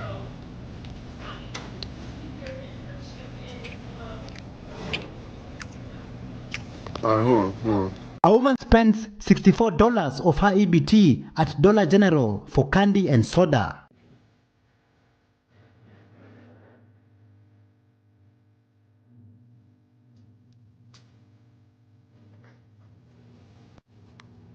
Do you think SNAP is about feeding poor families, or is it a corporate welfare for Frito-Lay, Pepsi, and Walmart? Listen to this. SNAP is not so much about feeding the people that maybe need it, but it's Frito-Lay, it's Pepsi, it's all the guys making the junk food. Walmart. It's the distribution system and the producer itself. This is why when the SNAP benefits get talked about, it's not alliances of poor people up here knocking on doors. It's the biggest lobbyists in town, because SNAP drives, I think, 20% of Walmart's profitability, and it's basically 40%, I think, of the operating income, because what they're selling is the ultra processed food that has these super high margins. Imagine EBT program is being used to purchase $250 million of fast food per year. Listen to this. Are your tax dollars paying for someone else's fast food order? Well, that's the question that's fueling a political firestorm. Reports show nearly $250 million a year in SNAP benefits are being spent on hot fast food meals in 9 states that allow it, mostly blue-led states like California, New York, and Illinois. Senator Joni Ernst is blasting the program, saying the N in SNAP stands for nutrition, not nuggets. She's now rolling out the Mixcuse Me Act, aiming to tighten who can use the restaurant meals program and where they can spend it. So we want to know what you think about this. Should you be able to use taxpayer-funded SNAP benefits for fast food? Let us know. And download Fox Local for live streaming, news, and more. A new data shows illegals in New York are being paid more on SNAP food stamps than American citizens. Well, now that SNAP and EBT ran out, this one's going to blow your mind, because migrants in New York City were getting more food money per day than actual American citizens. And yeah, that was actually a thing. The average American on SNAP and EBT gets about $7.59 per person per day to buy food. But the city of New York was handing out prepaid food debit cards to recently arrived migrants, many of whom were here without legal status, worth about $12.52 per person per day. That means migrants in New York City shelters were receiving 65% more in daily food benefits than American families, trying to get by in the exact same city. And here's the part nobody talks about. That $12.52 isn't even a federal program. It's not SNAP, it's not EBT, it's paid for by the New York City taxpayers. The city doesn't even give an extra food card for struggling citizens, to seniors on fixed incomes, to homeless veterans sleeping on the same streets, but show up yesterday without documentation and you're prioritized. This isn't about compassion, it's about political choices. And those choices are telling you exactly where American citizens land on the priority list, which is dead last. Do you think this is a right move by New York City to give more money to illegal aliens than it is to actual Americans? Let me know in the comment section. Appreciate you. Imagine rescuing someone out of the water and pulling them into your boat, and immediately they start poking holes into the boat. 45% of Afghans are getting food stamps from American taxpayers. Imagine rescuing someone out of the water and pulling them into your boat, and immediately they start poking holes into the boat. 45% of Afghans that are here are getting food stamps from you and me. Look at these other ones. That's crazy. That is crazy. There used to be something where we are taking the best and the brightest and bringing them here so that they also can thrive. I don't care if you're on the left or the right. If somebody legitimately came to you and said, can I stay at your house? The first question in your mind, or at least the second night, you'd be thinking, all right, you've been here for a minute. Now you need to earn your keep. And in America, we're supposed to be bringing people that not only earn their keep, but benefit the house. Is this benefiting the house? No, it's not benefiting the house, and it's by design that it's not. The country that we live in is possessed by suicidal compassion, where we are willing to let the boat sink so that we look like we're doing the virtuous thing. Well, if you do that, you can no longer do any actual virtuous things after a while. That's the problem, guys. That's what everybody's fussy about. You have to see that this is only happening to majority white countries. Every other country doesn't need diversity for some reason. They don't need it. Are you so naive to think it's actually benefiting us? They want to overwhelm you with chaos. They want you in a cage, eating bugs, doing what they want. Their agenda hasn't changed, okay? It's the same. If you read The Great Reset, Klaus Schwab's book tells you exactly what they want. Stop eating meat. Stop getting in our way. The elites want the world to themselves, and they are attempting to make you poke holes in your boat so that they have the only boat, okay? That's the point here. A man explains how EBT cancellation does not impact him because he already steals at the self-checkout. I ain't gonna lie. I don't give a fuck about no food stamp. Cause it's self-checkout. That motherfucker, you hear me? Scan 1, put 2 in the bag. Scan 3, you put 5 in the bag. Scan, skip. Okay now. Well, look, that motherfucker camera that self-checkout. Yeah, get caught, you gotta know what you're doing now, you hear me? Don't tell me, I'm telling y'all what's going on. Many EBT members don't want to work, but expect taxpayers to feed them. What can you say about this? If you're getting approximately 85% of your needs met with food stamps, rent subsidy, Medicare insurance, or Medicaid insurance, if you're getting 85% of your needs met, and then somebody came to you, an employer said, how would you like to work for 40 hours? And you're like, wait, work 40 hours to get 100%, or do nothing for 85%. So you're telling me I'm going to work 40 hours for only an additional 15% more than I currently have. And you know what people said? I'll stick with 85. And what happened was now there was no way to get them out of that. And so now it almost like imploded. So now you have people that are like, why would I want to work for 15% more? I'm really content. Do you think cutting off food stamps did more than expose the greed and abuse? Y'all seen the story about the woman that's been calling the churches to see if they would get cans of baby formula for a starving child? And this is all happening due to the SNAP shortage and all that stuff, okay? So this woman, and you can just go search it, she called local churches to see if they would get her a can of formula for this baby. It was kind of like a test. It's the series, and it was like, damn, like out of the 40 churches she called, 4. 4, and one was like a Muslim mosque. 4 agreed to go ahead and go get her some formula. Everybody else turned her down. Everybody else. By the end of the series, you know, she kind of wind down. Everybody's getting their SNAP, and it was kind of like, oh yeah, that's pretty shitty. You know what I'm saying? And then we kind of moved on. But then, do you know what I saw? I saw the churches respond. The amount of gaslighting and deflecting and defending these churches, being like, churches get scammed all the time, and what did you want them to do? Well, you sit here in your bathrobe with your chest hair. This is what, I don't know if she called his church. She must have, because he did like a 3.5-minute video just lambasting this woman. And there's more. There's like 3 more.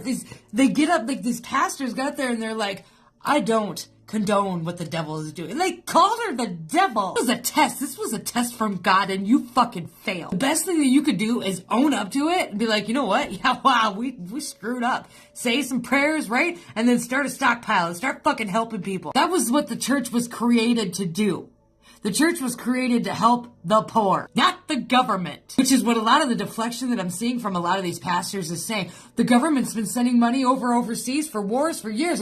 Why aren't they calling the government? Because it's the church. You're supposed to help the needy. That's the whole idea of like tithes. Like you're supposed to help your community. Bruh, fuck these churches. Damn. I still believe in God though.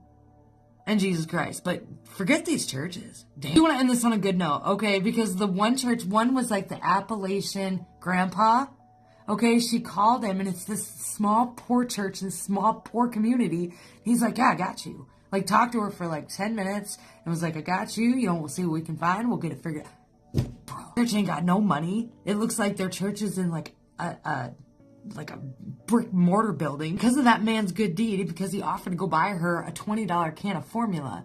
That video that she made about him went viral, and they raised almost $100,000 for that church's food pantry. Get the fuck out of here. There are good people in this world, right? But apparently it was only about 4 out of 30. Fuck.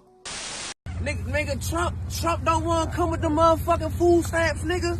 Nigga, Trump, you don't want to come with the food stamps, you bitch ass nigga. Yeah, you hoe ass nigga.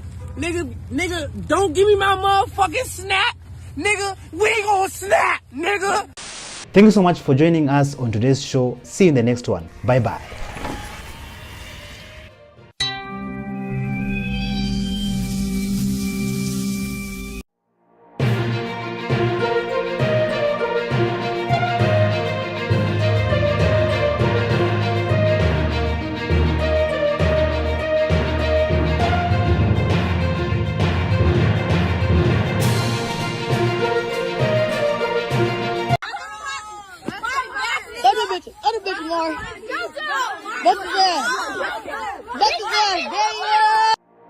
From Chicago, Mother Speaks Out. My son is, he's very devastated.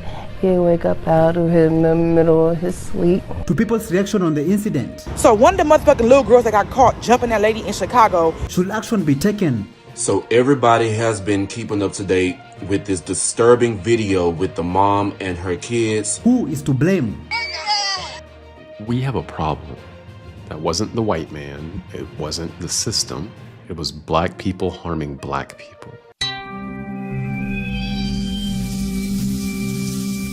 Hello, how are you? Welcome back to Show New Trend. I'm host of today, and my name is Elvis Derry. After a pregnant mother and her children were attacked in Chicago, the world was shocked. Are the parents of these young attackers the problem? Motherfuckers really only be sorry when they get caught doing some shit. This is another mother that released a bullshit ass statement like, bitch, you could have kept that shit.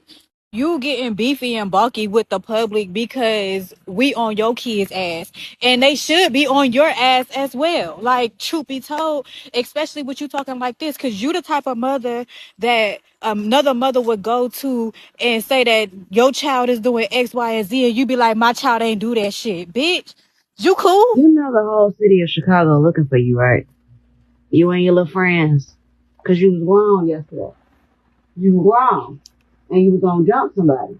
So now they looking for you. You know that, right? You know I'm not helping you, right? And this mother think it's funny. Granted, she told her kid the whole city was on his ass, but at the same time, bitch, you laughing for what? You're laughing for what? Ain't nothing about that was funny at all. Don't get your big DW looking ass up here talking about something they ain't got what I got. Bitch, y'all all got the same shit, a dark fucking soul and spirit. A woman says that the girl who threw the first punch apologized but was not sincere. Do you agree with this? So one of the motherfucking little girls that got caught jumping that lady in Chicago, her mama brought her to the camera to apologize. And at this point, I'm heavy on the lock her up. Lock her the fuck up. At this point, we don't give a fuck about nothing you talking about. And then furthermore, why the mama gonna say, oh, keep it respectful, she's just a child? Bitch, we don't care. She was not conducting herself as a child. She was not in the child's place when she decided to put her hands on that grown-ass lady. And if you want my motherfucking honest opinion, and even if you don't, I'm still going to say it, won't you go take her to the motherfucking police station? Won't you be the bigger parent and do the right thing? Take her, because you get on camera, apologize to us or apologize to the world for what? At this point, the damage is motherfucking done. Do the right thing. Then she want to get on the camera hooting and hollering. Like, you're only crying because you got fucking caught? That's it? That was wrong on every motherfucking level. Like, for real. Talk about some, oh, I wasn't raised like that. No, you was raised just like that. Okay? Something ain't right and it starts from home, baby. Don't get on here trying to fool us with all that. I get it. We all make mistakes, fall in the wrong crowd and all that, but take accountability, little girl.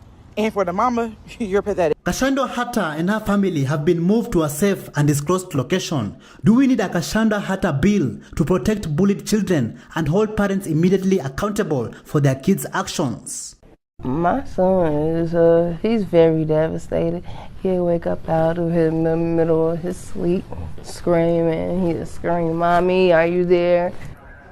Hatter says her 9-year-old son and 6-year-old daughter are traumatized after watching their mom get attacked by a group of kids. In this video, we've blurred the faces of those involved because they're all minors. We've stopped it after she was dragged to the ground because of how brutal it is. Her son was beaten, and she says one of the kids pulled her daughter's hair. Her daughter stood off to the side crying, watching her brother and mother get attacked. I felt helpless because I was down on the ground and he was down on the ground and he's looking at me screaming like, "Mommy, please help me, help me." I couldn't get up myself. I couldn't do nothing. She's 6, she has sickle cell. So I guess they seen a little weakness on her because she's, kind of walking a little slow. And they have no right to put their hands on an adult. That's her partner, Devon Lee, who was at work when the attack happened. Hatter went on to tell me that her son has been bullied for the past 2 years at Orville T. Bright Elementary School because of the way she walks and talks, all of the results of her sickle cell disease. Hatter tried to talk to the school about the bullying, but she says they didn't do anything about it. Hatter says she's pressing charges against the parents of the kids who attacked her. As for her children, they'll be transferred to a different school, and she's looking to get therapy for them. A Chicago pastor, Corey Brooks, is demanding action after a mother and her son were beaten by a mob of elementary-aged children after school.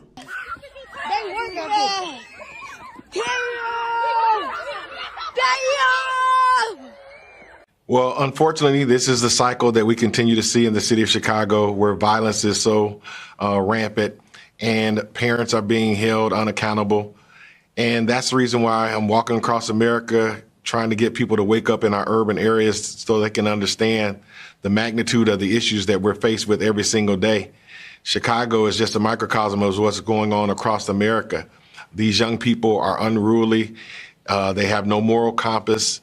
And we need organizations to really work hard to make sure we change the direction of our neighborhoods. If we're ever going to change the trajectory of our young people, we got to catch them early. We got to continue to do the work. But the tragedy is, in Chicago right now, we're facing some devastation that has been going on for years, and we need to get a handle on it. This is what the mother had to say about this incident. Let's play it. I'm trying to get justice for my son. They fought my son, they hit my son first, all in his face. Then they dragged me in the grass and pulled my little baby hair. We haven't held these kids accountable. We haven't held parents accountable. No mother should be that helpless and be targeted by children inside of her own community. Councilman, where is the fear and respect? I remember growing up, we were afraid of the neighbors because we knew that they was going to get us, and then our parents was going to get us when we got home as well. None of that respect seems to exist anymore, Councilman. Yeah, you know what? I completely agree. I think we've gone away from that, and we have to get back to those days. I think no mother and child, or children rather, should have to experience something so traumatic. To look at that video and to see you guys replay it, it's a horrifying video. I mean, it shows the disrespect. No child should ever feel comfortable putting their hands on an adult. And I think, as Senator Preston said, and many have said it, is that this has gone on for so long, right? The mother has come to the school and talked about this, and nothing had been done about it. It had not been addressed. And the thing about it is that, you know, I was glad to be there to be a support to that family and to help them through the process. But this is so much bigger than just that school. This is happening throughout the Chicago public school system. Many children are being bullied, and we have to put measures in place and make sure that those parents' voices are being heard and that those children's voices are being heard. Because if not, this can really overspill into something even bigger, I believe. This was not racism. or the system. This was black people harming fellow black people. This is a serious problem that needs to be solved. Do you agree with this? We have a problem. That wasn't the white man. It wasn't the system. It was black people harming black people, which is what happens the majority of the time. And we don't talk about it enough. Let that have been a group of white kids doing that to a black woman, and all of black America would be outraged. It'd be a national news story. We'd be talking about it. We'd be making a big deal. We would be saying people should be held accountable. Now, I'm not going to say there are no black Americans who are not outraged by this, who have not been calling this out. I'm not saying that. What I am saying is there's not enough. We hold every other race of people to a higher standard than we hold ourselves. What we just watched was completely and totally unacceptable. And it should be drawing more outrage from the black community itself, from black Americans. And I'm not saying this isn't out there, but I want someone to go find a video of a group of all Asian kids or a group of all white kids or even a group of all Hispanic kids, like in this country, jumping a mom and her child like this. I think that'll be an interesting experiment. Can we find another race that is doing this? My thoughts and prayers go out to that mom, her child, and every single one of those kids need to be held accountable. I mean, in my opinion, this is telling about the people who are raising those children or the lack of those children actually being raised. And it's people that look like me. We have to do better. There's no other way to put it. We need to take accountability, make better decisions, discipline our children, stop having children with a bunch of people that you should not be having children with. Overall, we just need to do better. There's no other way to put it. It doesn't need to be sugar-coated. We need to be honest about it. We as a whole need to do much better. Again, this was disgusting to watch. Following the brutal attack near Bright Elementary School, Chicago native Lilze Osama is sending a massive wave of support. Listen to this. A local rapper, Lil Zay Osama, is now coming forward to help. He says he wants to fly the mom and son to LA for dinner and Christmas shopping and has a message for other children listening.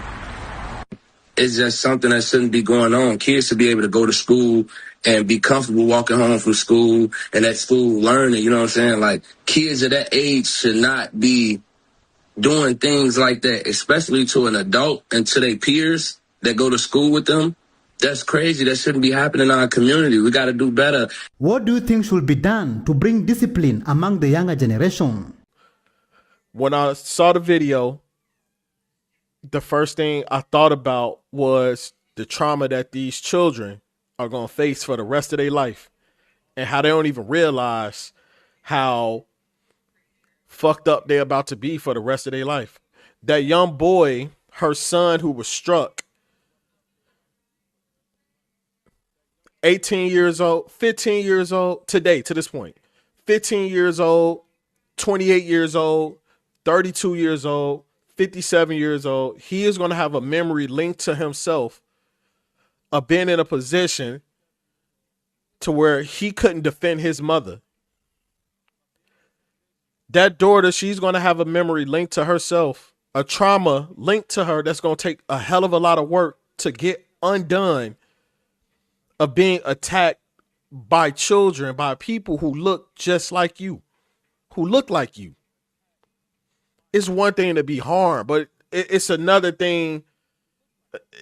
I'm telling you, bro, it's one thing to be harmed, but it's another thing to be harmed by somebody who looks just like you. Chicago came through for the mother and her kids after being brutally attacked. This is how a community should come together and support each other in difficult times.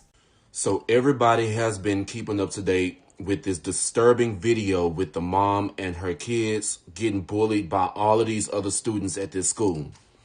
Chicago came through for this mom and her kids.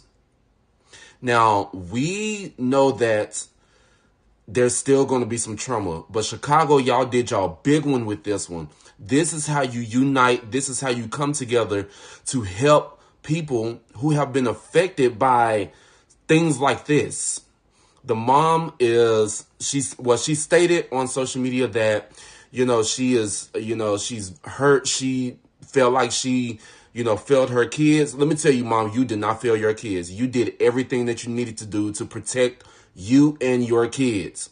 And we are standing with you, not only just in Chicago, but all across the United States, because what happened was wrong.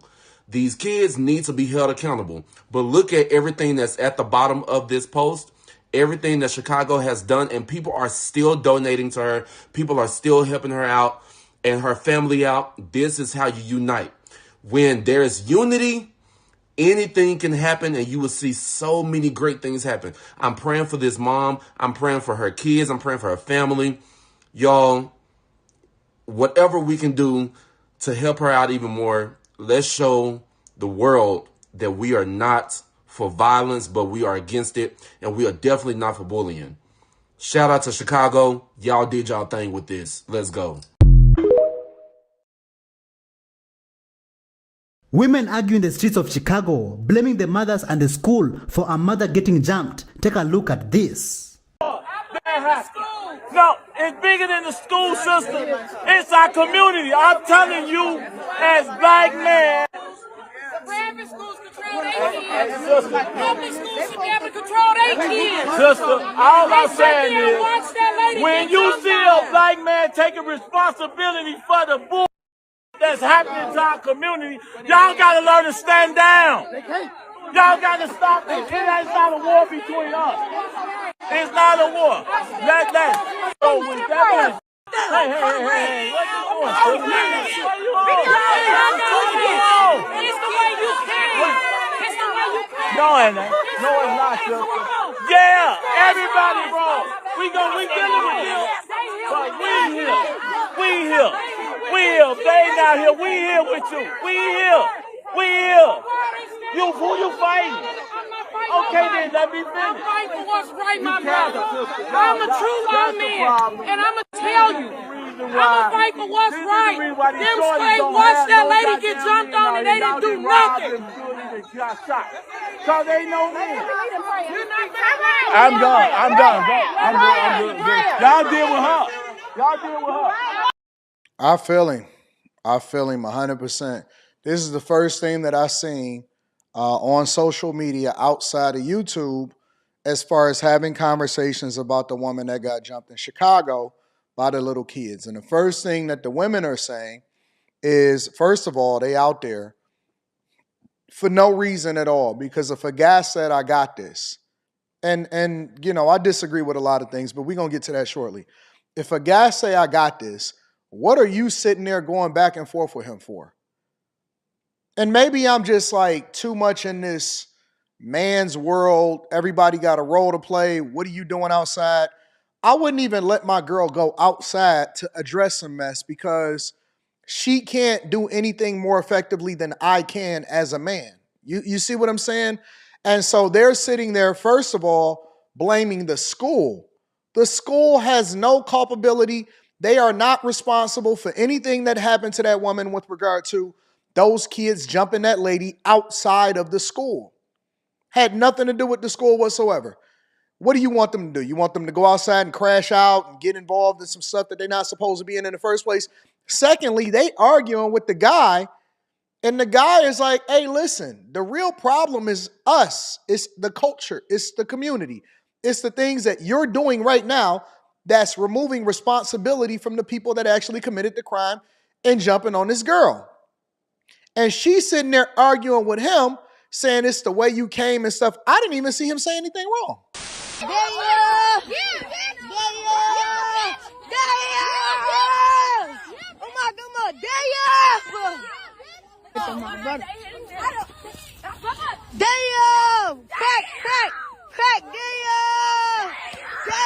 Thank you so much for joining us on today's show. See you in the next one. Bye-bye.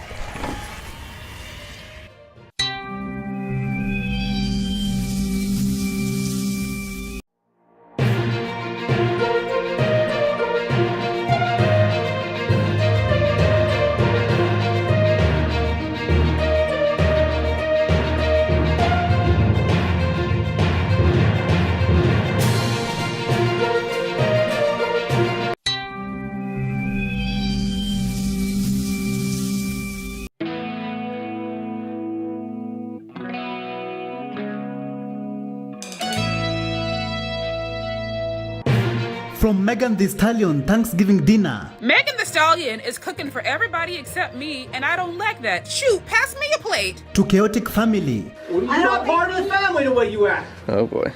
I'm not part of the family? No. What are the rules for cooking turkeys? Allah, how are you? Welcome back to Show New Trend. I'm Yusuf today, and my name is Elvis Dairy. Many people have different ways of cooking turkey for Thanksgiving, but have you ever wondered about the rules of cooking turkeys? You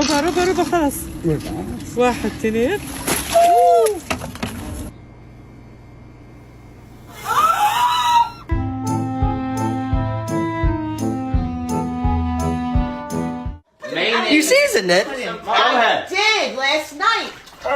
All right, good. That's the whitest thing I've ever seen. It's mayonnaise. Mayonnaise is not a seasoning. It looks a little dark.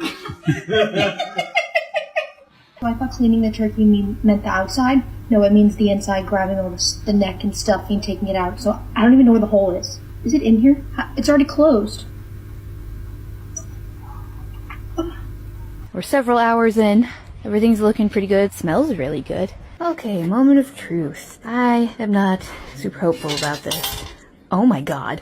Megan Thee Stallion decided to cook Thanksgiving dinner for Clay Thompson and his family. How would you rate her cooking? Megan Thee Stallion is cooking for everybody except me, and I don't like that. Shoot, pass me a plate. She cooked Thanksgiving dinner for Clay Thompson and his family. I'm talking about greens, mac and cheese, dressing, even the turkey, and everything looked absolutely phenomenal. But baby, I'm not surprised because one thing about us Southern women, we can throw down, okay? Especially Southern Black women. Don't nobody touch us when it comes to cooking in that kitchen. I'm wondering if she used Teeny's mac and cheese recipe because I noticed she made a roux for it, and those are the baked beans right there. That is straight food porn, Meg. I'm gonna need that recipe.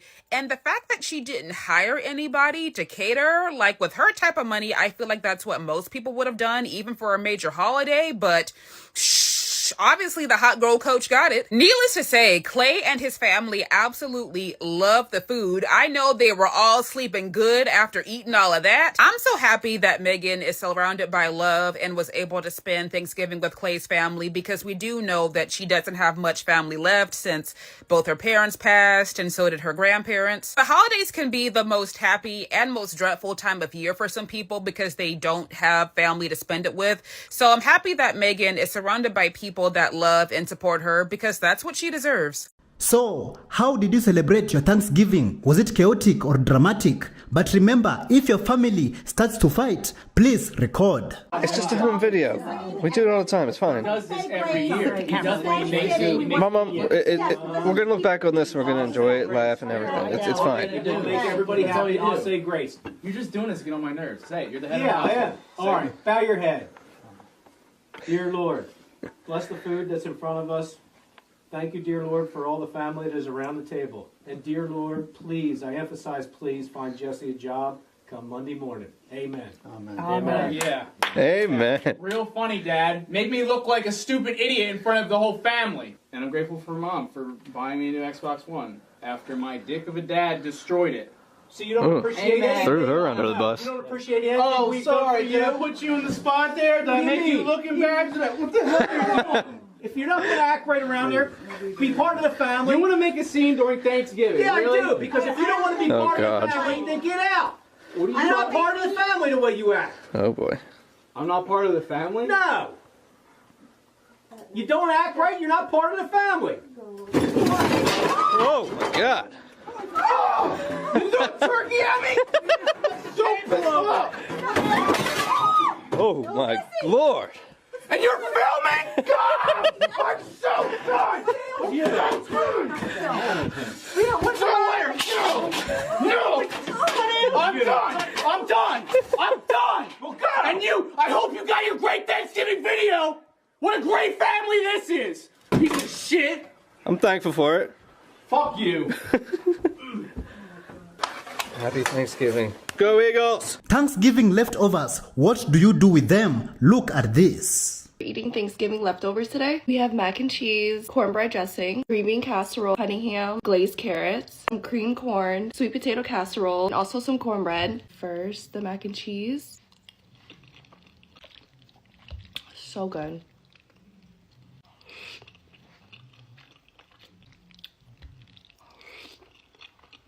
So I was hosting, but I was also making a majority of the food. And my sister made this sweet potato casserole. This is honey butter cornbread. Green bean casserole. This was my first time making cornbread dressing, and I think it actually went pretty well. Like, it's not dry. It's currently almost 3, and this is my first meal. Mashed potatoes. Creamed corn. This was one of my favorites from last night. My sister's sweet potato casserole. I'm gonna be honest, I prefer ham over turkey. I feel like turkey is just so dry, and I also don't have the patience to make turkey.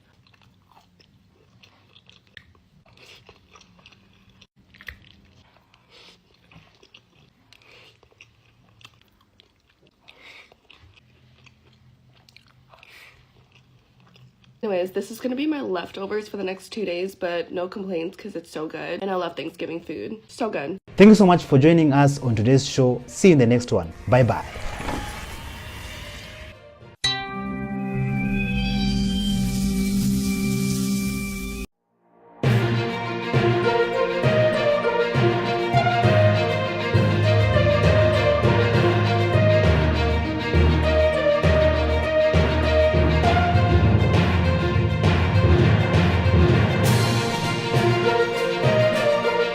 I didn't get my food stamps this month, and instead this is what I'm supposed to survive off to feed my family.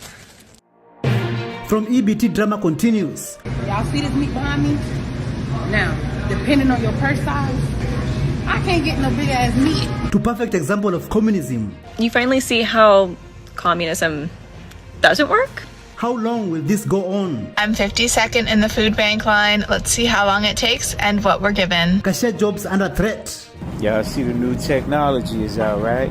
If you could just pay for your shit like this, continuous guess. Let's see what happens. Hello, how are you? Welcome back to Show New Trend. I'm host of today, and my name is Elvis Derry. An EBT recipient complained about the food at homeless shelters, and this is what she said. I do eat the food, don't get me wrong. If there's nothing to eat, I will eat it. If I don't want to walk to Walmart, I'll eat it.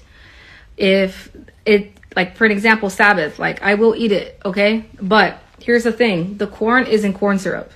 All the food that they give you is from a can. The fruit is all in corn syrup, okay? The milk is ultra processed, all right? They serve you pork. Everything on the tray is drowned in syrup, processed, ultra processed. Like the potatoes are not even potatoes. Potatoes in the box. Potatoes, the mashed potatoes, the potato tots, ultra processed. It's not just processed, it's ultra processed because then it's frozen and then you gotta, it's just extremely handled. Lots and lots of hands are on the food. And like I said, I'll eat it, but that is why I don't like eating here. A woman tells homeschoolers who receive EBT to stay away from CPS if they try talking to them. If you are a low-income homeschooling family on food stamps, if somebody comes to your door with a notebook, like a leather binder, and they knock on your door, do not answer. I have had several followers reach out to me. I don't know how they're getting the information that people are homeschooling on food stamps. Like, I don't know where that information is coming from. I don't know if it's their family inquiring, the school district, I'm not sure. So my friend made the mistake of letting the lady in, and she did not have food in her house or an adequate amount of food, and so the young man had to go stay with his grandmother 2 hours away. You do not have to let child services in your home unless they have a warrant. And if they don't think that you're really abusing your child, they're not going to bother to go down and get a warrant. But yes, I don't know if this is going to be a new thing. Like, give people their food stamp. I don't know if it's conspiracy. I'm not going to say it's conspiracy. It might be a coincidence. Just don't answer the damn door. Tell your kids to be quiet and pretend like you're not home. See, kids that go to school, they get breakfast and lunch at least. And then a lot of the schools have food pantries where kids can take food home if they need it. But if you homeschool, that's not available to children. That's what at least 2 of the people have said, that the workers have said. Just be careful and don't answer your damn door. They created the damn problem. Make sure that you look up a list of pantries as well to be able to show them, like, hey, I'm going to the pantry tomorrow. That'll get them off your back a few days too. Cause no, they're not gonna give you groceries. Why would they do that? They want to place children and take children. Like, this is getting ridiculous. Be safe out there, y'all. A mother of 12 got her EBT and shows herself cooking her family a steak dinner.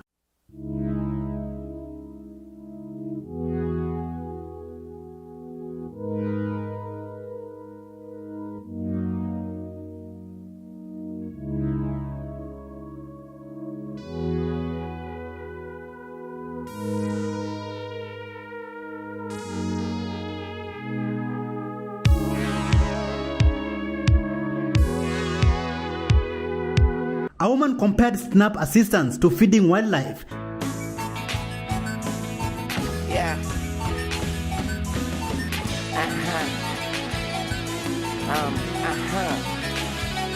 Okay. A woman shows off what she bought using EBT.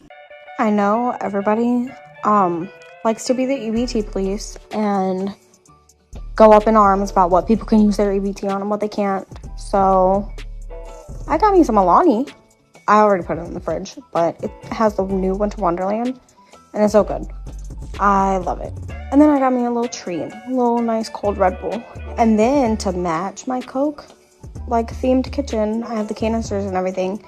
I found this cute little gift set at Walmart, and it's EBT eligible because it has the little popcorn in it, so it qualified for EBT. And you know, I don't care. I'm not going to be bothered by what people say. Poor people deserve treats. Thank you. Secret Service and NYPD raided a bodega that was stealing EBT funds and debit card pins. Go? Yeah. You do your job. So somebody puts an EBT card in there, what do you close your eyes? So you don't look? I don't know. Well, what do you know? So the reason we're here is for your food stamps. You don't have a license to take food stamps here. That white machine on the counter, it's a white Valor point of sale machine. You're going to tell me I don't do EBT? I don't have any machine. You're sure? Why don't you got your phone, call the owner. Tell him to come on down, we're going to have a little chat.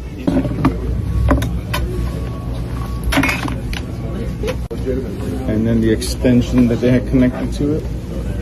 We'll look at it and see what the AMR is. But if it was in, a small store could generate $1 million in illegal transactions in a year without difficulty at all.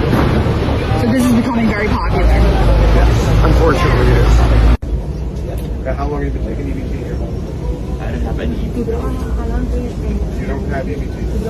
You're signed to just take EBT and you got EBT machine on the counter. And we sent somebody in here earlier today and used EBT. So please I don't know about that. I work debit credit. I didn't have any EBT. I didn't know about the store. I guess. You know, they're doing a disservice to the legitimate stores that are out there by bypassing the authorization process, and it allows them to commit other crimes using EBT and go undetected. Hopefully it's a message to the community that we see the fraud that's going on with the SNAP benefits and EBT benefits, and also it's a message to the community that, hey, there are people there out here, the service, our partners with New York City Police Department, USDA, that care about you, that are going to investigate these crimes. It's also a message to the folks that are doing these crimes. People are coming for you. What we do today, Yeah. and the totality of the operation, since the beginning. So the 39 million is the totality, I'm assuming. Yeah, those are estimates that. So this acts as the pin capture, as we have on the point of sale, but instead of getting the keys logger strokes as you put it on your point of sale terminal, it will take video. So as it's sitting in the video, looking down at the pin, it's gathering video and it runs constantly. So if you're putting in your code, 1234 enter, it's entered on the camera device. Bad guys will retrieve this device, download the video, and then they'll pull out the skimming device that is inside the card reader. So that will sit in the card reader when you input your card. So it'll fit right on the bottom. So when you use your card, acting the same measure as this, as you're swiping through here, except you're getting the data on the deep insert skimming device.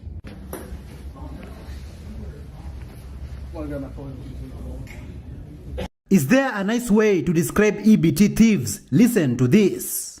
I'm back with another ain't no nice way to say things sometimes. I am really sick of seeing this EBT and SNAP shit. And I'm not coming from a heartless place or without any fucking experience. First 18 years of my life, I was 18 and then 4 months later, not even 4 whole fucking months, my mother died. Okay? I was on EBT, food stamps, had the Medicaid, the whole fucking nine. Heating assistance. I fucking know everything. Okay? I know how it all works. Had to have EBT as an adult for 2 young children myself, and I hated it. But, you know, stop acting like the majority of motherfuckers on SNAP are just people in fucking need. There are more people committing fraud and misusing those fucking programs than people receiving benefits who are truly in fucking need. And that's the biggest problem with that whole fucking program.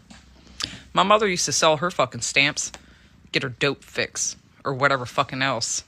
Yeah, her friends too. I know a bitch alive right now for the last 15 fucking years. She's been frauding the system. Mm-hmm. And getting tax returns without working a job. Yeah. And she's not a sickly person or a person truly in need. She's just a lazy bitch. Always like this. Don't never want to fucking take care of herself. Couldn't survive without a dick. You get what I'm saying? Anyway, so yeah, lots of people are selling them, and those people, they deserve to go without. If you got to sell them, you don't need the food. You can apply for cash assistance. That's called welfare, TANF. If you need the cash, apply for that. Or get off your ass and work a job. We can tell who truly needs the shit. Some of y'all, a great majority of y'all are just lazy motherfuckers. You don't even make an effort. So, and I'm speaking from a lot of experience, I never once misused my food stamps because I didn't want to be anything like my mother. And I'm glad I don't have them motherfuckers. The majority of my life, having had them or been on them or dependent on them, that was such a fucking embarrassment. It feels so much better to do for yourself. It truly does. That shit always made me feel worse about myself. I don't know why the fuck y'all love having it anyway. For those of y'all who are frauding this system. How can you have any real fucking self-esteem when you're stealing from the needy like that? Hell, I'll be glad if you motherfuckers that are committing fraud get popped in the fucking process of this shit. Imagine $60,000 balance on EBT card. Should this even be legal? One of the ways that people commit food stamp fraud or SNAP fraud is you get a card and it's got a certain amount of value to it, and then you sell it for less than the value of what you can buy in terms of food, but you sell it for cash. It creates incentives for people to, number one, acquire as many cards as possible. Number two, to keep as high a balance on these cards as possible. I've seen cards as much as $20,000 in this that is on an EBT card. So how does that happen? Just as you've seen a food stamp card, an EBT card with a balance of $20,000, and then you could go to a grocery store and buy $20,000 worth of food in one setting if you wanted to. How does that happen? People are just kept on the program for years, and they keep rolling these balances up, and whether they're using the card or not.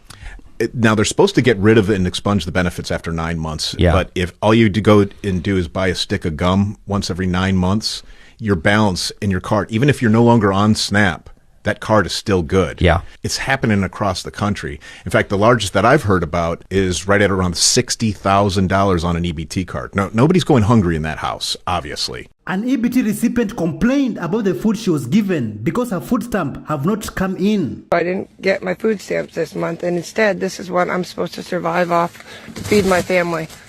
A bag of apples, a bag of oranges, tomato soup, oats, elbow macaroni, milk, peas, black beans, diced tomatoes, tomato sauce, peaches, more pinto beans, peanut butter, green beans, tuna,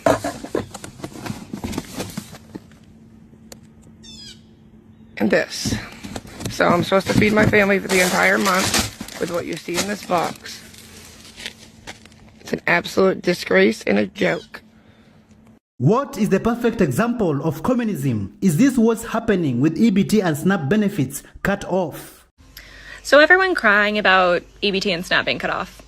You finally see how communism doesn't work? You know, when you rely on the government to feed you, you see how easy it is for them to just cut you off and starve you? You see it now, right? So now you see how government-run grocery stores would actually be a detriment to society, right? So you guys would never vote for the guy running on government-funded grocery stores, right, New York? Right? Communism never works, kids. It never works. This is what the state of Louisiana gives with the Commodity Supplemental Food Program, where they give the elderly one box of food per month. Ever wonder what the state of Louisiana gives you in a commodities box? A commodity supplemental food program where you can get a box of food once a month if you are elderly. Let me show you everything that Mom got in her box this month. She got this block of cheese, which looks like Velveeta. We got some dry milk mix, a can of beef with juices. Ugh, I don't know about that. Some peanut butter. And sometimes I'll give her the healthier peanut butter with no sugar, which is awesome. She got several cans of peaches. We got some green beans, some yams, I guess in preparation for Thanksgiving coming up.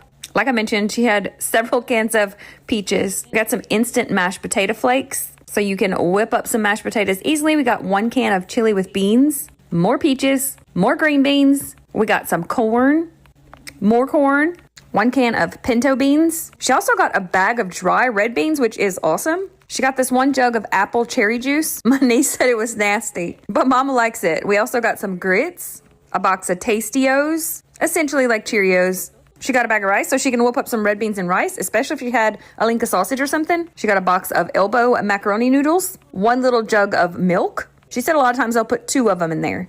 If you have a low-income elderly family member in the state of Louisiana, be sure to tell them about this program. An influencer responded to EBT cuts by filling up her purse with meat. Y'all see this meat behind me? Now, depending on your purse size, I can't get no big-ass meat. After that, you come on the album, there's no workers and no cameras, and you get the fucking work. Come up closer so I can show them how to do it. See this to me? They one of my purse. All this is one of my purse. Every piece of it. Now don't tell me. I just want to say.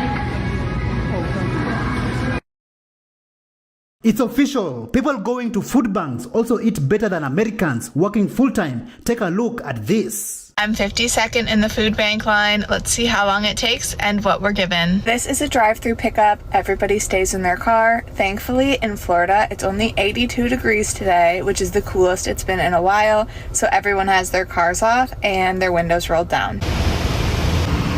This food bank started right on time. Cars started moving at exactly 5 o'clock. You can already see the first cars getting food. This pickup can handle 2 cars at a time, making it really fast. It's only been 6 minutes and everything is moving very quickly. And after only 10 minutes, we're practically at the front of the line. Here's where they're handing out the food. I got to the pickup 20 minutes early, a 15-minute wait, and a 5-minute commute each way for a total of 45 minutes. Let's go inside and see what we got. I'm home and we got all kinds of food, including some mush overnight oats, all kinds of oatmeal, ricotta and Monterey Jack cheese, a dairy-free cheese, a dozen eggs, 2% milk, almond breeze chocolate milk, mac and cheese bites, 12 hummus singles from Whole Foods, Kava spicy hummus, 3 cold brew coffees, a sauce, 3 packs of chicken, a turkey breast. This is 5 pounds of plant-based meat, 2 types of pasta noodles, some rice, canned fruits, vegetables, tomatoes, beans, soup, tuna fish, macaroni and cheese. New shopping carts will eliminate cashier jobs. Are you ready for this? Y'all see the new technology is out, right? Y'all see the shit? Where you now,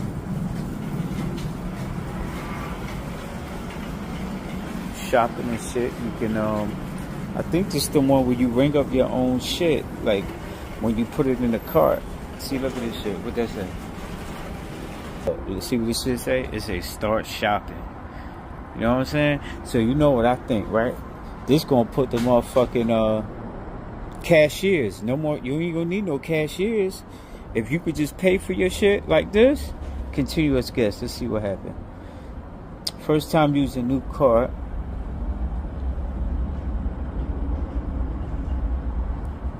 Yeah, got me. Let's see what they talking about.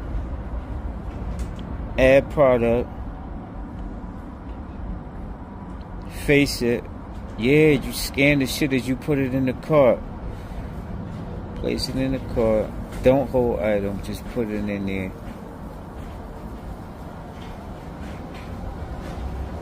How to add produce.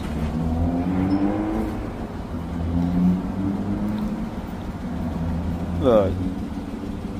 Yo, this new technology, man. Putting this shit right here. Y'all ain't got no business working any damn way. You know what I'm saying? Y'all ain't got no business working any damn way. You know what I'm saying? Yo, yeah, look. You pay for everything right through the cart, yo. You know what I'm saying? Look, EBT. Look, this is the new wave right here. This is the new technology shit. One of the ways that people commit food stamp fraud or SNAP fraud is you get a card and it's got a certain amount of value to it, and then you sell it for less than the value of what you can buy in terms of food, but you sell it for cash. It creates incentives for people to, number one, acquire as many cards as possible. Number two, to keep as high a balance on these cards as possible. I've seen cards as much as $20,000 in this that is on an EBT card. Thank you so much for joining us on today's show. See you in the next one. Bye-bye.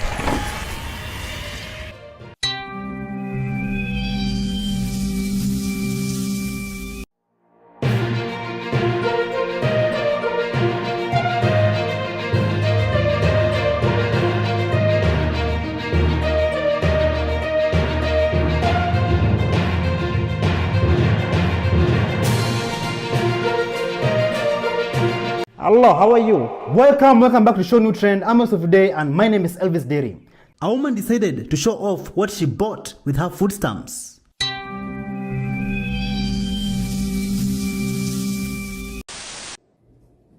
Hey everyone, we just got back from ShopRite. This is my receipt. We'll get to the bottom here.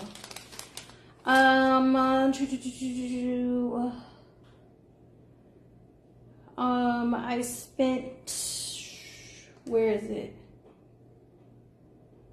Good Lord. Oh, $311.90 on EBT and cash $18.49. Did forget a few things. They also did not have a lot of things. So we're not having turkey wings. We're just gonna have a ham, which is fine. So this is what we got. 2 cartons of eggs, a pie. There is on Ibotta, okay, on Ibotta there's like $5 and some change. I think it's like $5.69. Once you submit your receipt, so don't throw it away, okay?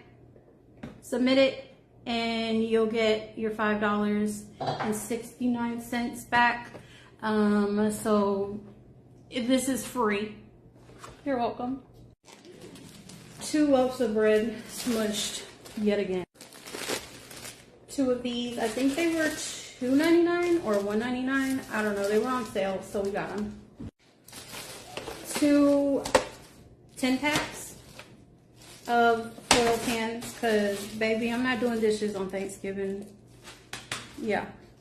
I got a Sprite because I was thirsty and then I couldn't find it, and now we're here.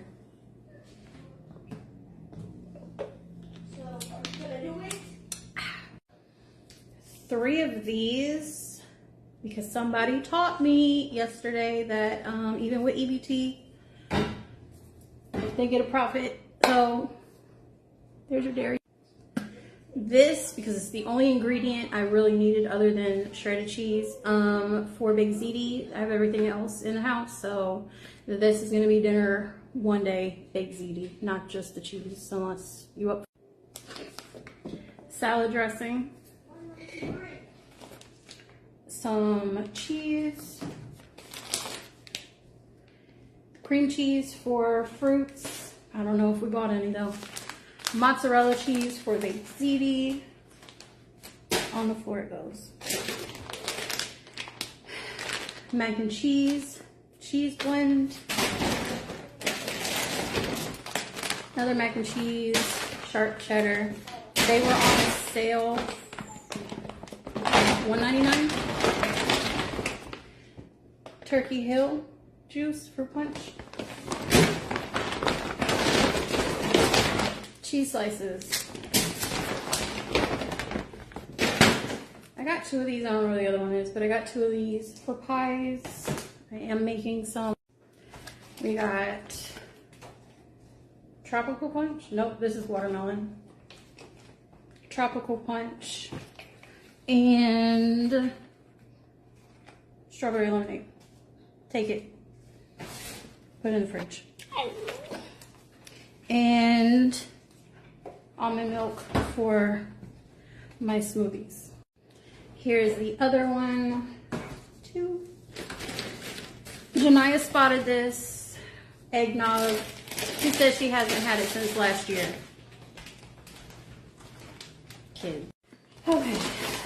I got 2 of these because you need it for, I use it for mac and cheese. So, if you don't, you don't. 2 cans of corn, some more cheese, sour cream, more cheese, and it lasts us the whole month, okay? Don't just sit in a circle and sing kumbaya and eat fucking everything. Ketchup, because we didn't have any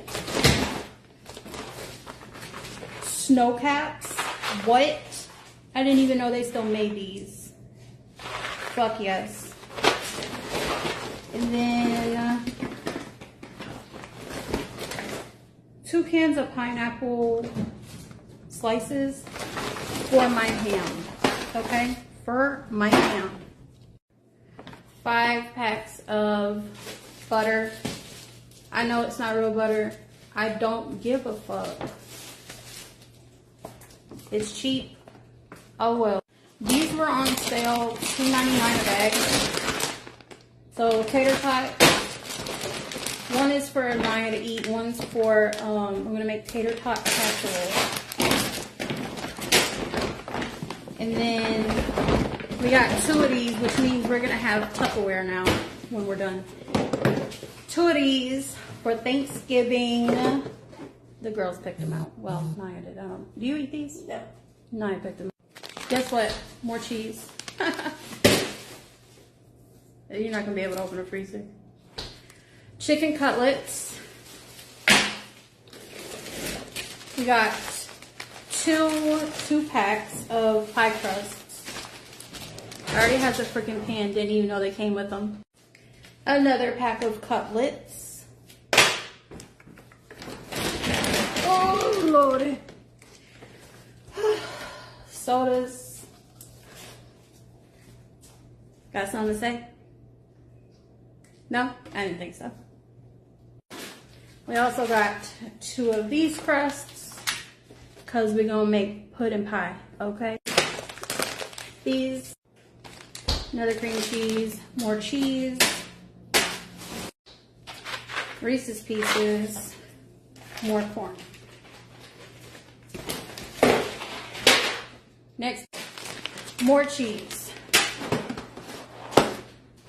I don't care. This is the best stuffing. Chicken, stovetop. Argue with your mama, okay? Not me. More cheese.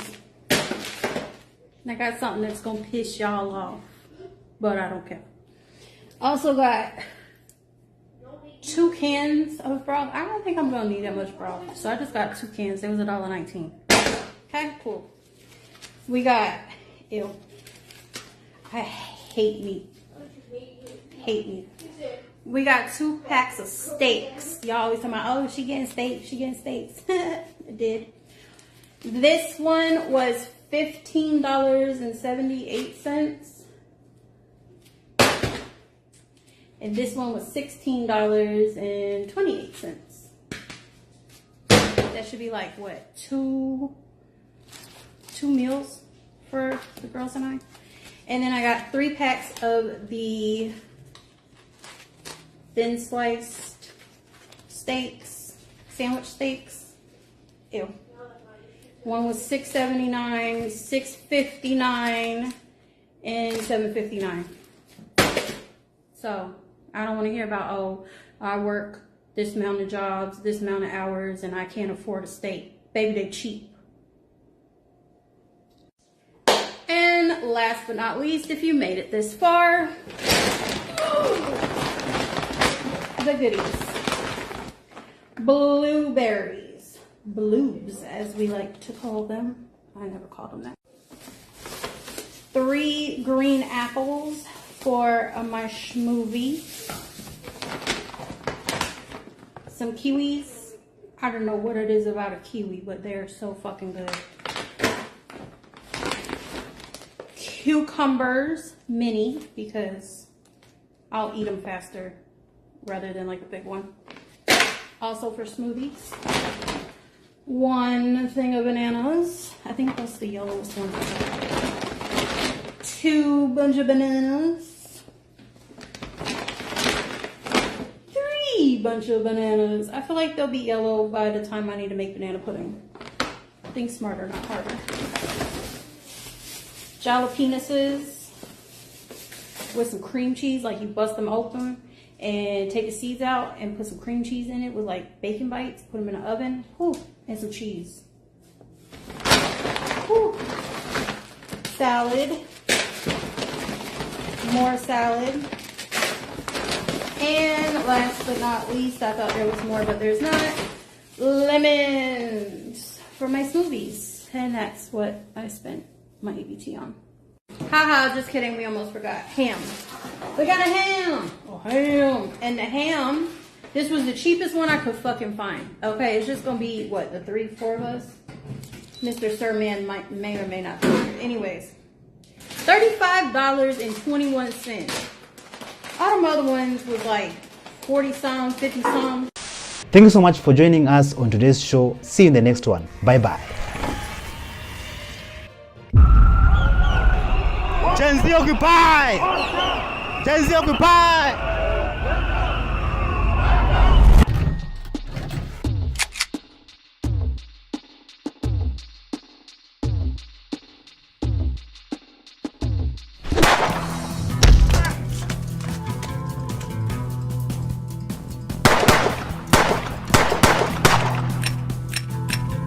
Oh shit. Here we go again.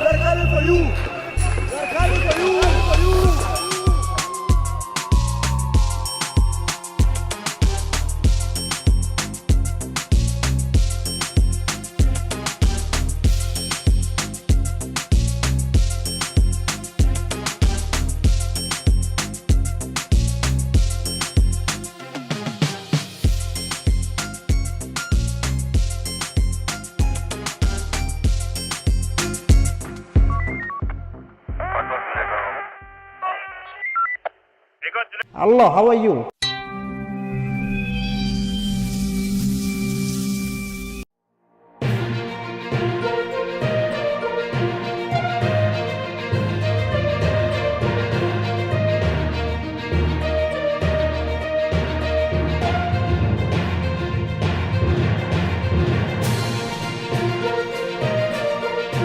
Hello, how are you? Welcome back to Show New Trend. I'm host of today, and my name is Elvis Dairy. Come on, everybody get out, because I'm getting active too. Thanksgiving is supposed to be about family, but sometimes it turns into total chaos. From family fights to holiday fails, we've got the most shocking and hilarious Thanksgiving moments you won't believe. Buckle up, this is Thanksgiving drama like you've never seen.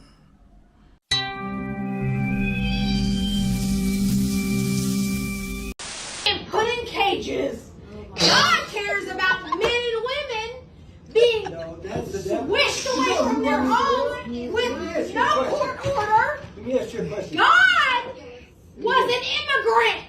Yeah. No, he wasn't. Yes, he was. God was an immigrant. God is a spirit, and God Okay, I'll baste the turkey. I based it. Stop it. You can't even. Ow, shit! No shit. No shit. It's hot. No kidding. I didn't think the aluminum foil would be hot. I need to baste it. I'm gonna baste it. Why can't I baste it? Because you don't know how. I don't know how to baste. Well, you you're don't already have to not take doing it it. out. I can just put it in there and do it. No, you can't. Yes, I can. I don't think he trusts you. I guess not. What do you trust her with? The pies? Because I ain't baking them. Green bean casserole. She does that good. Okay. What are you doing? Just checking on the green bean casserole. Quit opening up the damn door. Why? Because you let all the damn heat out. Do we have chairs? I think they're in the daughter's basement. They're way over there. I think so. You know, that'd be something nice to know, before, about an hour before we eat, or 2 hours or whatever. Do you think we have another hour on the turkey? I would say at least. I'm going home. Happy Thanksgiving, by the way, guys. Now she won't eat. So me and my ex-husband have a 50-50 custody agreement. Okay? It's pretty lax. It's pretty leisure. It's supposed to be 1 week on, 1 week off. However, my son, he normally keeps sighting throughout the week. Not a big deal. He likes being with his dad, and his dad likes being with him. My grandmother called my ex-husband to invite my son to Thanksgiving when me and my ex-husband already know how the holidays go. And I spoke to him yesterday. And I said, I'll be picking Sai up tonight, which was yesterday. He said, no, they had something going on. Could I pick him up in the morning? I called him this morning to say, hey, I'm coming to grab Sai in. He says to me, oh, could you grab him a little bit later because Grandma wanted him to come over there? I said, no, I cannot grab him a little bit later. We have dinner at 2:00, and Sidon is coming to Thanksgiving with his mother this year. It's not, whatever, okay? Not only that, that was when I found out that my grandmother was having Thanksgiving. So then I'm looking around, and I say, I have my other child here. You didn't think to invite, the McClins didn't think to invite the other child. So now my ex-husband's acting dumb, and he's like, trying to act wrong and strong. So I said, here's what we can do. I can see you at court. Not only that, right? The Trump administration is in right now. Like, why would you even play this game? Okay? Not only that, you have my son cooped up in a small-ass house. My son has his own room here. There's room to roam. This house is way bigger than my ex-husband's. Do you think the court is going to say no? You got 4 fucking people cooped up in it. And then you don't want to fucking acknowledge that we have a 50. You don't have to. Don't worry about it. I'm going to get a police escort to my grandmother's house to go get my son. Happy Thanksgiving, okay? I'm going to get the Booton police to escort me to go pick up my son, okay? All right, let's do this.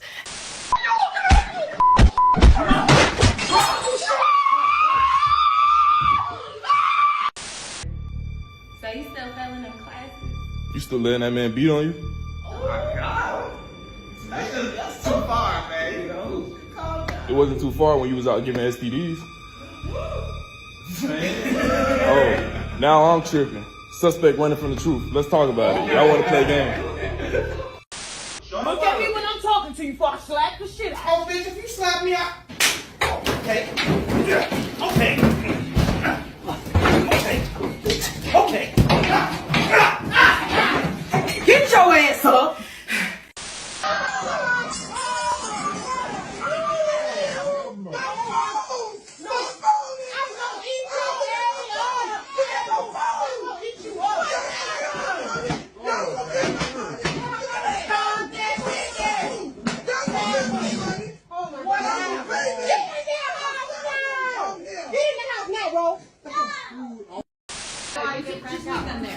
Look, and now you're making this. I didn't even ask him. That's Clean off this using shit. the brain. Look at him go. Good job. Come on. That's you.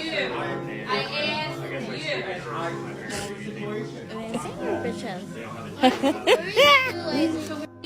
Husband that doesn't clean up after Thanksgiving. No problem. There's no injury. The family stuff, like your family's so perfect, your brother's a pervert. Don't talk to me about the sexual habits of family members. What about your sister? My sister's been through a lot. Of dick. Don't ever. You can't talk to her. I don't even talk to her. Good. Because you can't. Okay, I don't talk to her either. Good.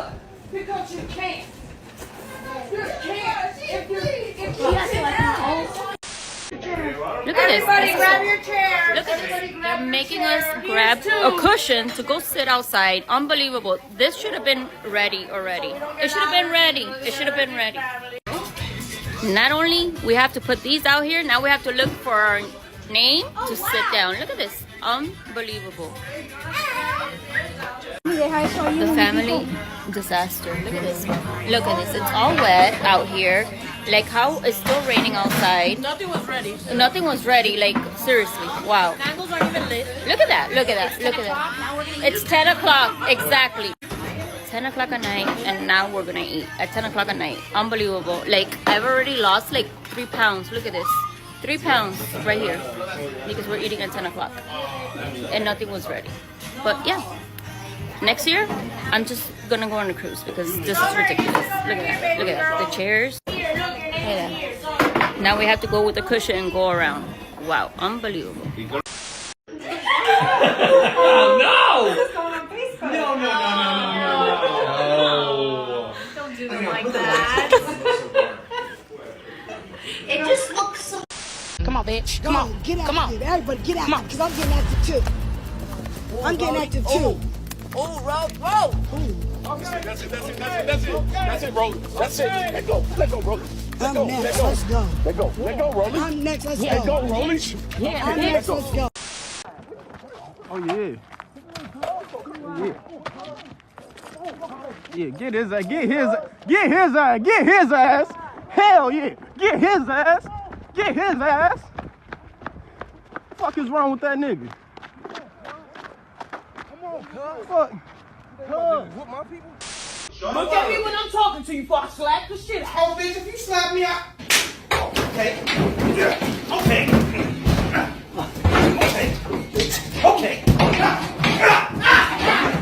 Get your ass.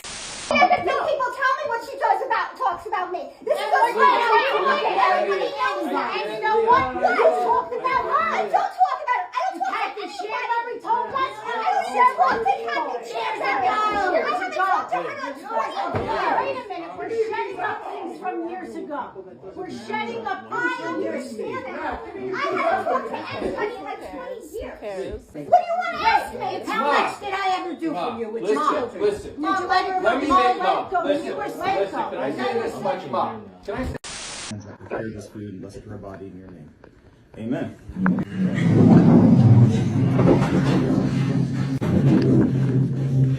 I pledge allegiance to the flag of the United States of America and to the republic for which it stands, one nation, under God, indivisible, with liberty, with justice for all. Amen.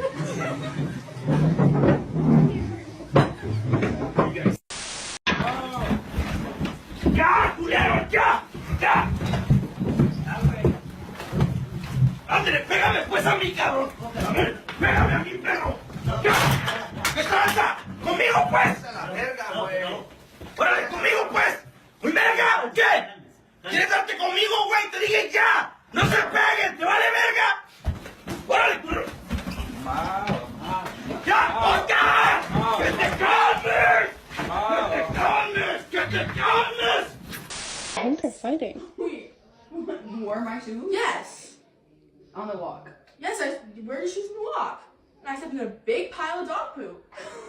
Wait, what? So where are they? In the trash can. Of course I threw them away. You threw my shoes away? Yes, they were full of dog poop. Dude, those are my new Rick Owens shoes that he just got me from I don't care. Why would you wear those shoes? Because they were ugly and I had nothing else to wear. Bro. Why would you wear my shoes? You should have. Because they were already dirty anyways. You wear somebody's slippers. Doesn't matter. In my Rick Owens, you stepped in. I don't care. Yes, and I threw them away. I'm not gonna go wash them with my hands. Like what the heck? Okay, so go get some then. No. Yes, those are mine. Go wash them. No. That shit is nasty, bro. I don't care. Not my problem. You don't care. Not my problem. It's definitely no, it's not. No, it's not. No, it's not. No, it's not. No, it's not. It definitely is your problem. It definitely is your problem. No, I'm leaving.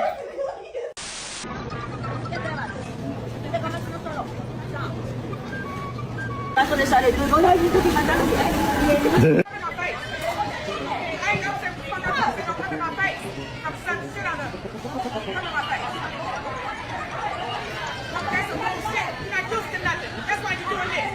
not used to shit.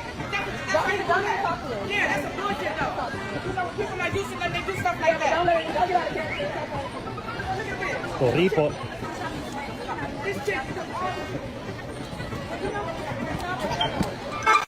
Which Thanksgiving moment shocked you the most? Comment below, and if you want more crazy holiday drama, hit the subscribe button and turn on notifications. We post new shocking clips every single day. Thank you so much for joining us on today's show. See you in the next one. Bye bye. Gen Z occupied! Gen Z occupied!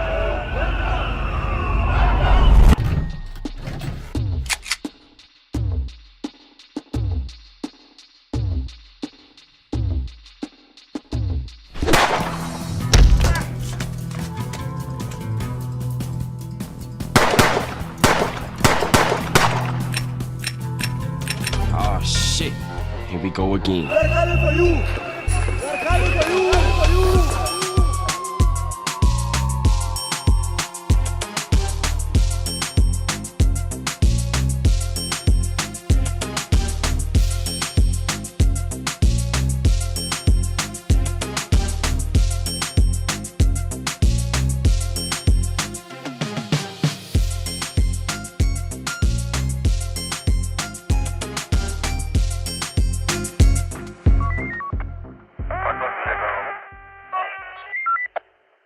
Hello, how are you?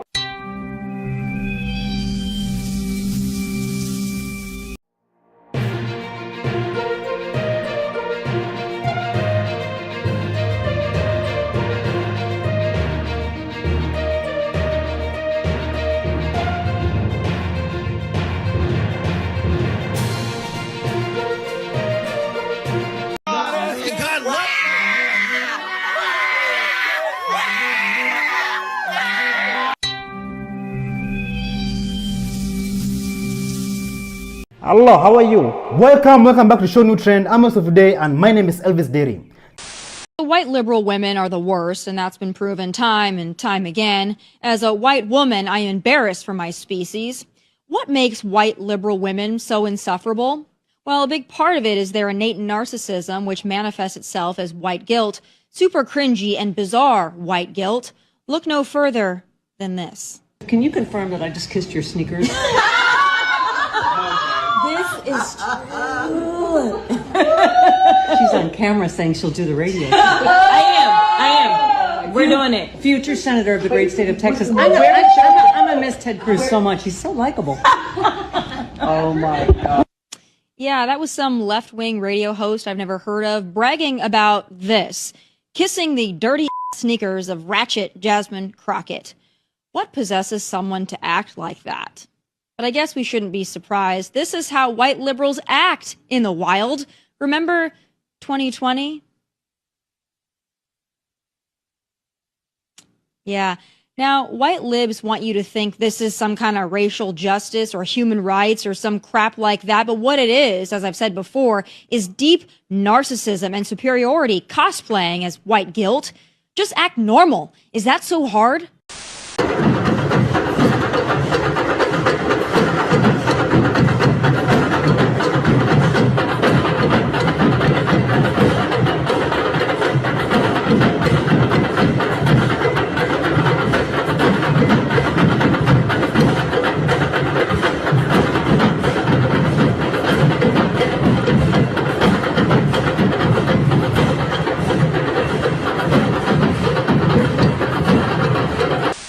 Human rights, what do you think about them? We're in favor of them. For everybody? Yes. How about the unborn? Do you support human rights? Yes, of course. For everybody? Yes, of course. Even people in the womb? Well, it all depends on if they're actually a baby or not. Science says they are. Well, it depends on what science you're talking about. 96% of all biologists, according to the NIH. Thoughts on human rights? I'm all for them. Yeah, me too. Especially now, right? Yeah. For everybody, right? Yeah. Yeah. Even the unborn? An unborn what? Unborn in the womb. No. Yeah, no rights for them. Thoughts on human rights? That's what we're here for. For everybody, right? Yes. Including the unborn?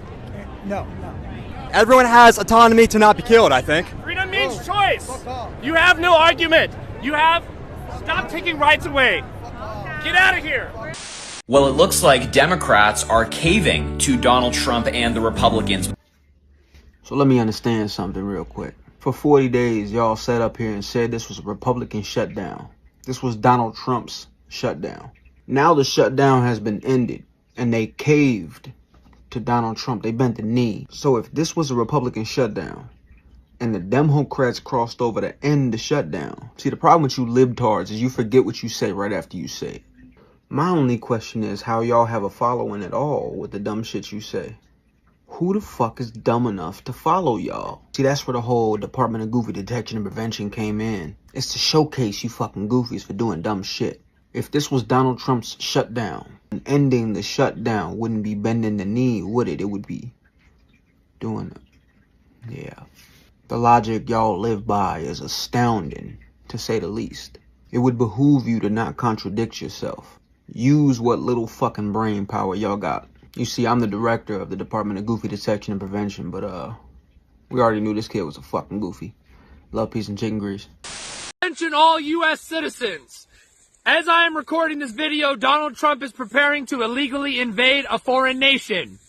He has no approval from Congress to invade Venezuela. To do so would be an act of treason. It is our right and our duties as U.S. citizens to use our Second Amendment rights to remove him from office if he proceeds with this illegal invasion. If boots are put on the ground in Venezuela, I implore you to rise up. We will not tolerate this tyranny in America. We did not tolerate it when King George taxed us without representation, and we will not tolerate it now. Veterans, remember your oath and prepare for anything. You shouldn't be able to buy junk food with food stamps. You shouldn't be able to buy a second home until every person in the country has a place to live. That's my wokest take. Nobody needs more than one home. No one. Nobody needs a summer home. Homelessness is a huge issue in this country, and we're just letting people buy up homes, whether it's for them or whether they want to flip it or turn it into an Airbnb. I worked in real estate for 3 years, and if I had $1 for every time somebody told me to buy as many houses as possible in order to build wealth, I could have afforded those houses. But I don't need that many houses. I don't need to line my bank account with more money than I know what to do with when there are people out there struggling to find a roof over their head for their family.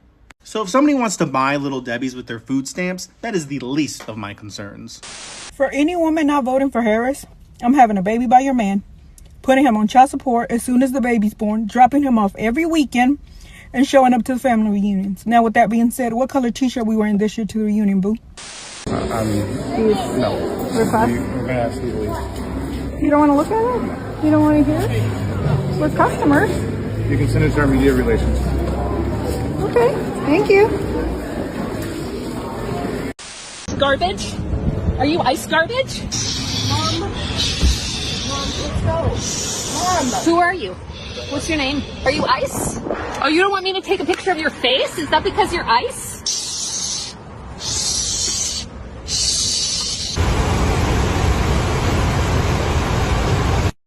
Are you going to talk about me now? Are you going to talk about me?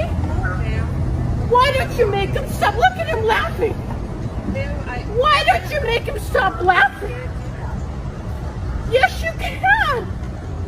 Yes, you can. What, are you going to lose your little job? Or you need that paycheck so bad? I'll do your job. I'm going to do my own job. You're on Starbucks property. You're in the police. 3 policemen now said you are completely doing this on purpose to make me react. You will never be a gentleman. Here, let's go get some water, please, okay? Ma'am, I don't want to do anything you tell me. I know you. Ever. I'm just trying to help you. You're not trying to help me. I am. You're not helping me.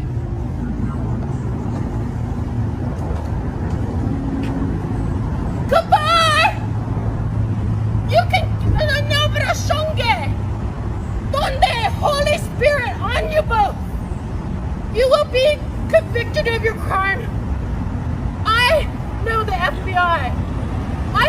here. You can call the Bureau and talk to them about it. I'm serious. I'm dead serious. I am dead serious about it. You can call the Bureau too.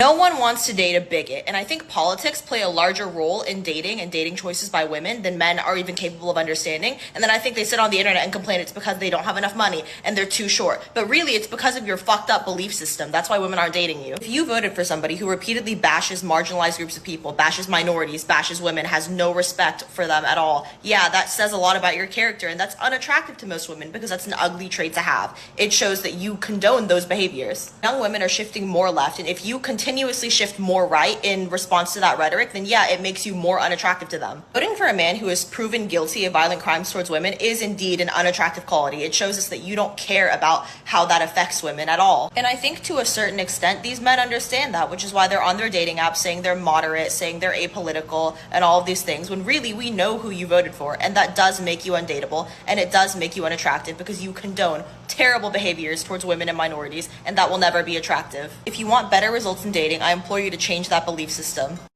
If you guys want to take away abortion rights, if you want to tell us that we can't take painkillers while pregnant because it causes autism, if you want to take all this shit away, take away my right to work. Take away my fucking right to have a fucking job. I don't want to work. I don't want to work. Okay? I don't care about women's suffrage, frankly, after everything else. Okay, I don't mean it like that. You guys get what I'm saying. If you're gonna take away anything, take away my right to work. I will gladly sit at home and make a fucking sandwich if it means I don't have to go outside in this public hellhole every single fucking day where everyone's a psycho MAGA. I can't take this anymore. You're telling me that pregnant women can't take over-the-counter painkillers? How does that make sense? How?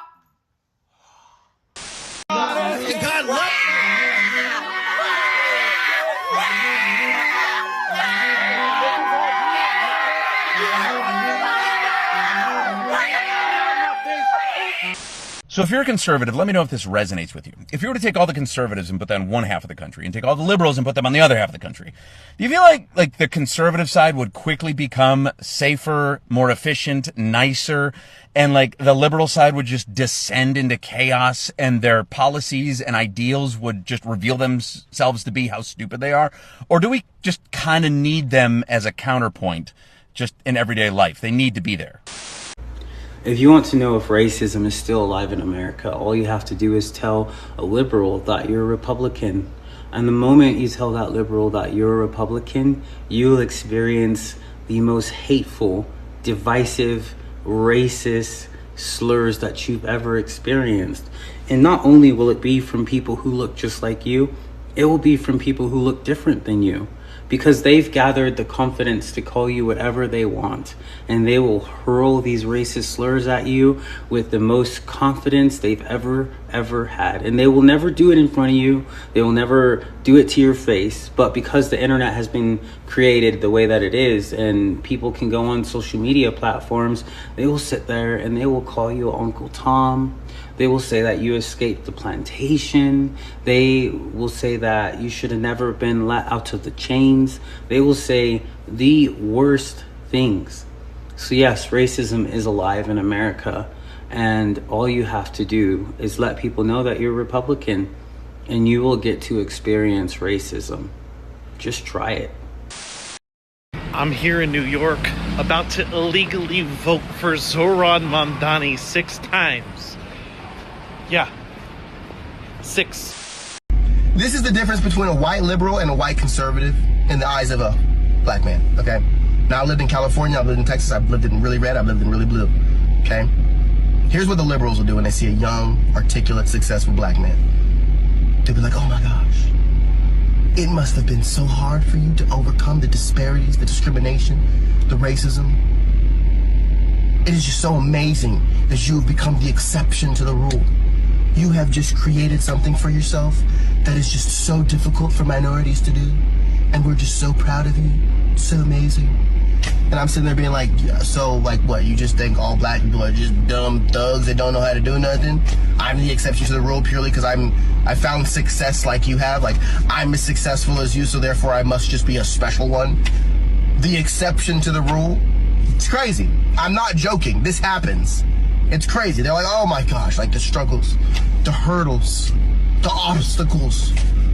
It's just amazing that you found the way to be moderately successful. And it's the most racist, like, in-person experience that I usually get. And it's just like the assumption that I'm just like part of a group of people that are incapable, period. Here's how white conservatives do it. They'll see a young black man, articulate, successful, and they'll be like, word, dude, congrats, man, pulled yourself up by your bootstraps. That's cool, bro, keep it going. And then they leave. They leave, because they don't care. Conservative, they don't care. It's like, oh, you worked hard? You want a cookie? You want a cookie for working hard? And they don't care. They're like, dude, are you kidding me? I'll congratulate you for just being a hard worker, but like, I'm not gonna sit here and, you know, sing in the arms of an angel. There's a black man trying to make money. It's like ridiculous. So I love conservatives for that. Like, hey, word, dude. Good job, man. Keep it going. And they walk off. Liberals gotta freaking sing me a song, tap dance a little bit, get on their knees and kiss my big toe, apologize for their whiteness, and tell me that I'm the exception to the rule because all black people are stupid. And it's just like, damn, liberals, y'all really are so ignorant you can't see your ignorance. It's painful. I genuinely, I'd rather be ignored than praised for my disabilities. Fake disabilities, by the way. Anyway, that's all I was trying to say. Thank you so much for joining us on today's show. See you in the next one. Bye-bye.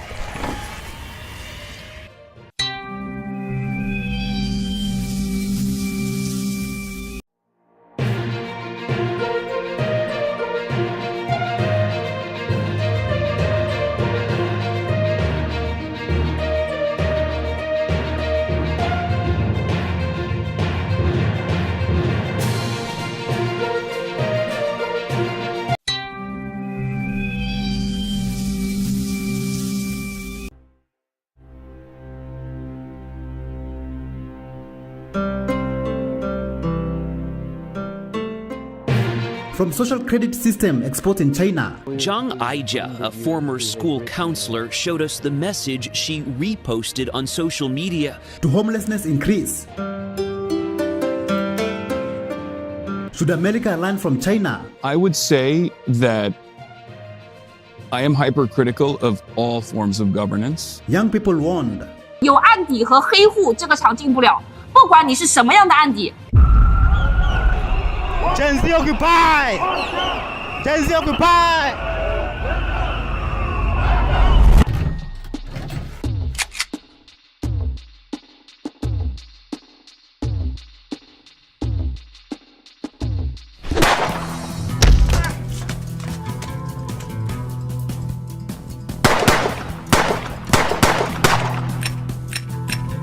Oh shit. Here we go again. We're coming for you! We're coming for you!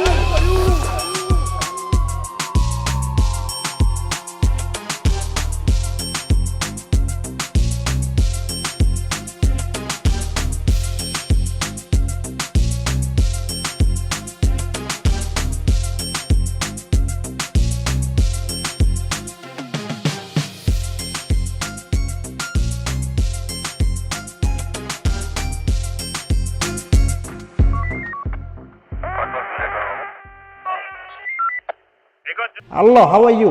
Welcome back to Show New Trend. I'm host of today and my name is Elvis Derry. In China, once you're blacklisted by social credit system, you are immediately cut off from banking service and digital payments. And how does this work? Among them is this journalist Liu Hu. He got a little too close to uncovering corruption among high-profile party members. After being sued for defamation by the subject of a story he'd written, he was blacklisted. But he only realized when he tried to buy a train ticket and was told he was banned from traveling. That tells me I'm still on the blacklist. Punished, because he's been branded untrustworthy by the state. Once you're blacklisted, you can no longer get a bank loan, start a business, buy an apartment, or even send your children to a private school.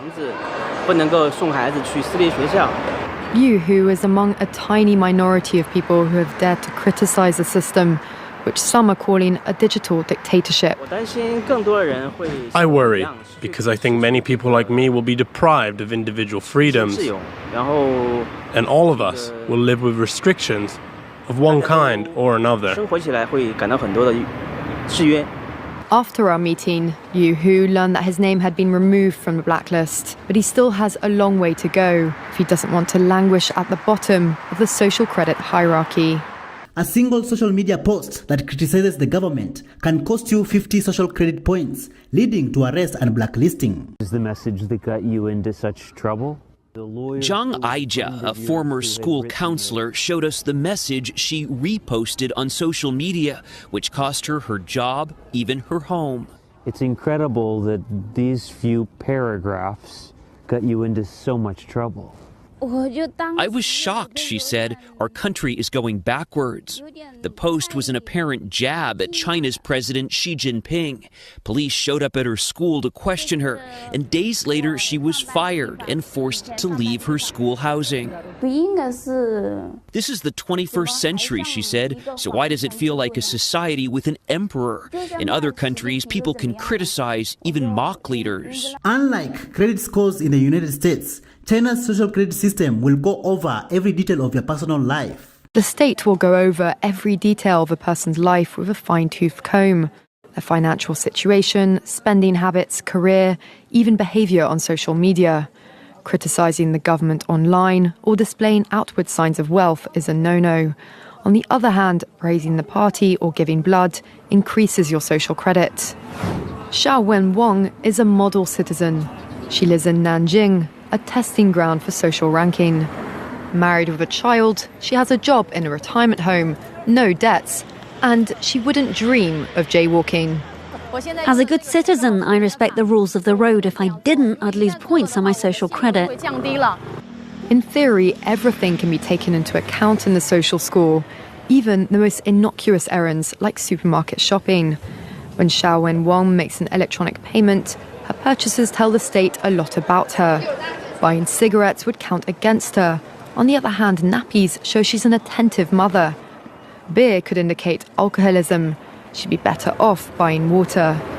Do you think China is more capitalistic than America? Listen to this. I think there's many ways in which the Chinese are much more capitalistic than the Americans are today. They engage in much more ruthless competition, red and tooth and nail, about fighting for all sorts of business. There's all sorts of ways in which the Chinese are doing better manufacturing than the Americans.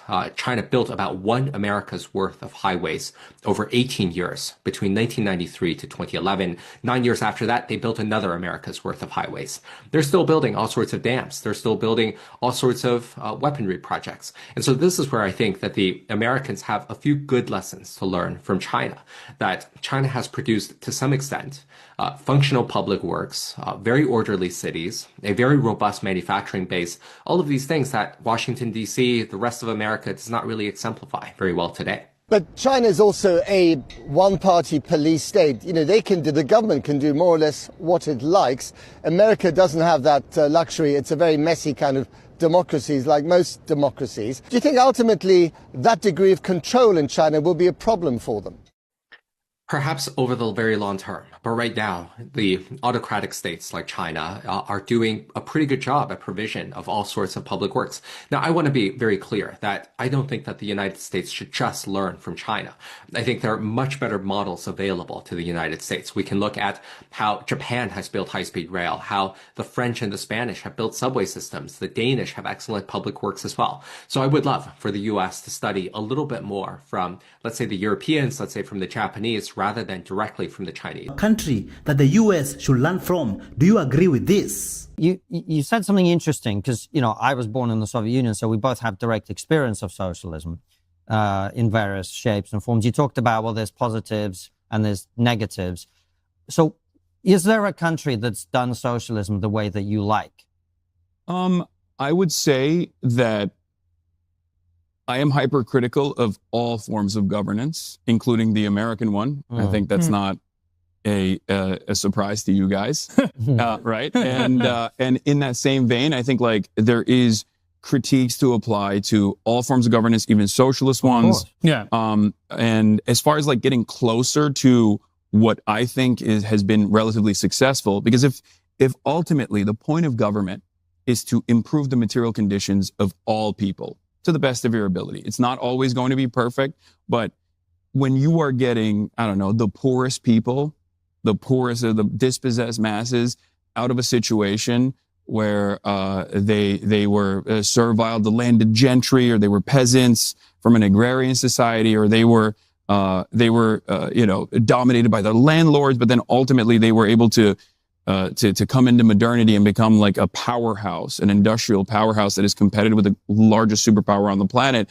I would say if that's the point of good governance, and I think you guys might agree with me on that, I would say China is probably the closest. And there are still plenty of failures within the Chinese system as well, plenty of issues within the Chinese system as well.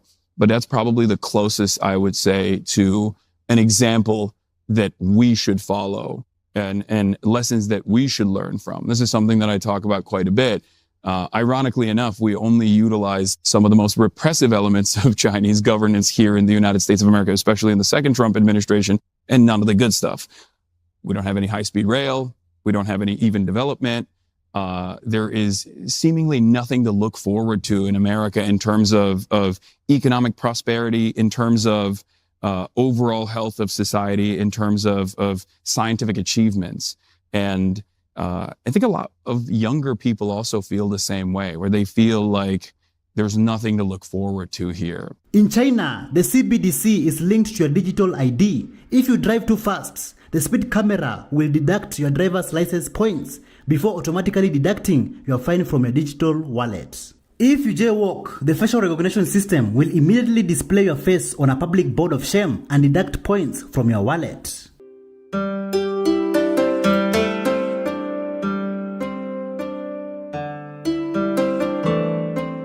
A person was caught without a helmet. Police in control room immediately deducted $3 fine from his digital wallet and could lose 1 social credit point.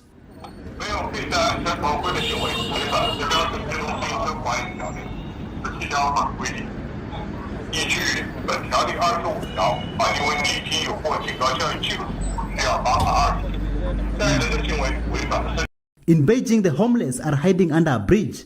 Many young people are becoming homeless after blacklisted by social credit system.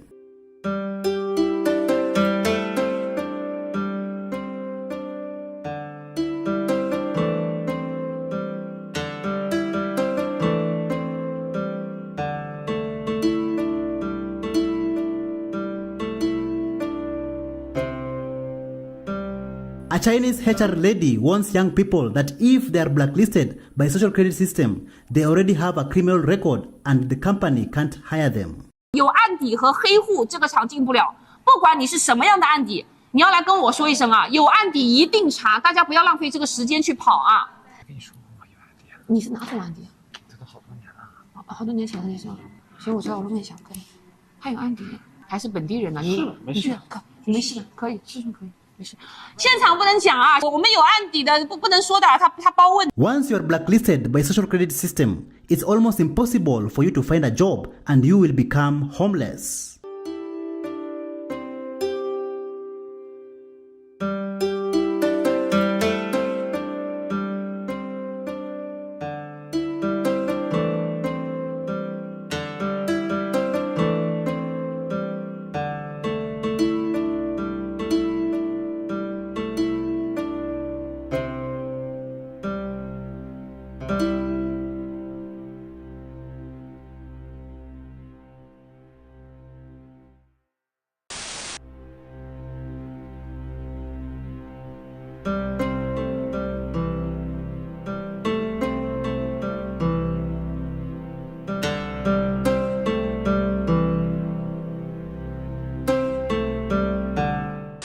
Thank you so much for joining us on today's show. See you in the next one. Bye bye.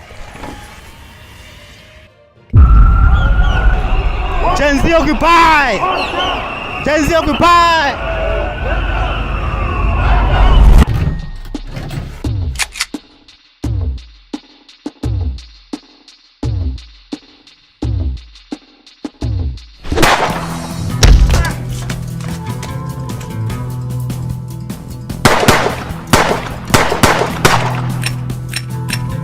Oh shit. Here we go again.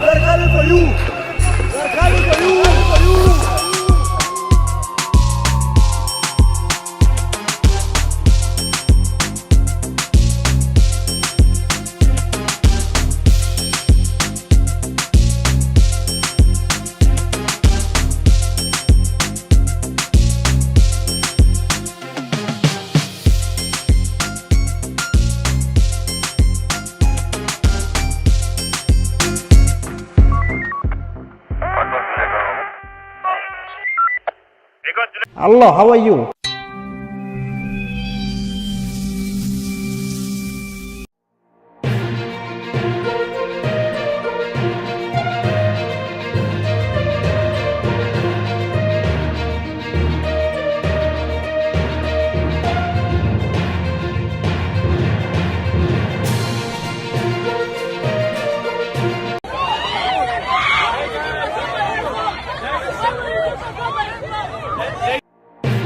From the smartest arts teacher Hey guys, Mr. Taylor here today. I wanted to take you outside of my classroom to hunger strike gone wrong. This is what happens when UCLA ignores their students. Why were they laughing? To turn around and ask them, what's funny? Mr. Beast in Saudi Arabia.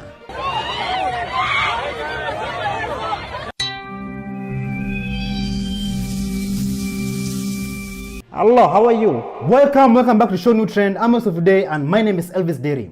A woman says that she paid over $1,000 to a designer for a custom prom dress, but the designer ordered a $50 dress from Temu instead. It's so thin on the bottom, like it's ugly. It's so ugly. Facebook, look at what this bitch sent me. Look at the bottom of it. Look at Kaya's fucking prom dress. Old fucking lady prom dress. Old prom. I don't know what to do.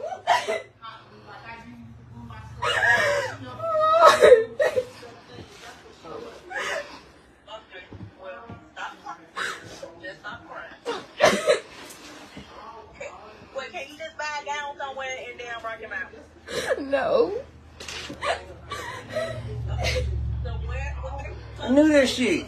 That's why the bitch waited so damn long. I don't know. I wish I knew where she stayed at. Don't even put it in the trash. Take that in the trash. And look, she need to pay you for the makeup, everything you had to pay for that prom. Hey, Facebook, can y'all tag that prom lady that did my baby's dress and let her know that all y'all on Facebook see her work? I paid her $310 deposit. February the 11th. February the 11th. Do you know when I got this shit? The day of prom at 2 hours before prom. Look at what she did. She hot glued these heavy ass beads on this thin ass material.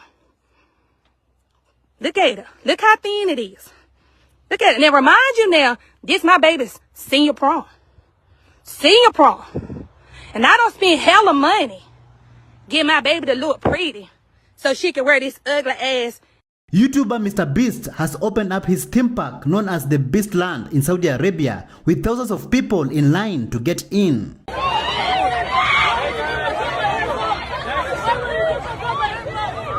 you all for coming out.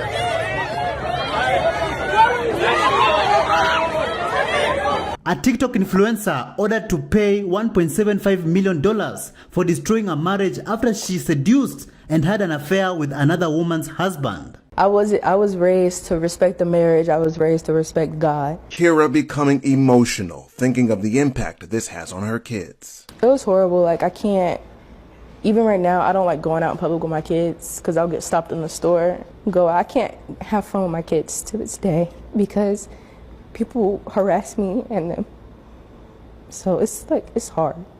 Attorney Robinetta Jones, who represented Montague, says the evidence of Kennard's actions, who has since married Montague's ex-husband, has consequences. I want people to be able to think, okay, Miss Montague won $1.75 million. Is that man worth it? Is that woman worth it? They will think now. The case capturing attention worldwide. She has an outpouring of support from everyone online and just here in the state of North Carolina. It's because a lot of women can resonate with her. Deeply in love with that man, that I would do anything for him. I made sure that I put him first, and I shouldn't have. An influencer confronts a kid at Walmart to ask him why he was laughing while walking behind her. So yeah, I'm walking in Walmart, and I walk past these kids, and they just start like laughing, like something was funny. I had to turn around and ask them, what's funny? Because kids always laugh when I walk past, like, what's funny to y'all? Excuse me. No, I'm talking. Come here. Yeah.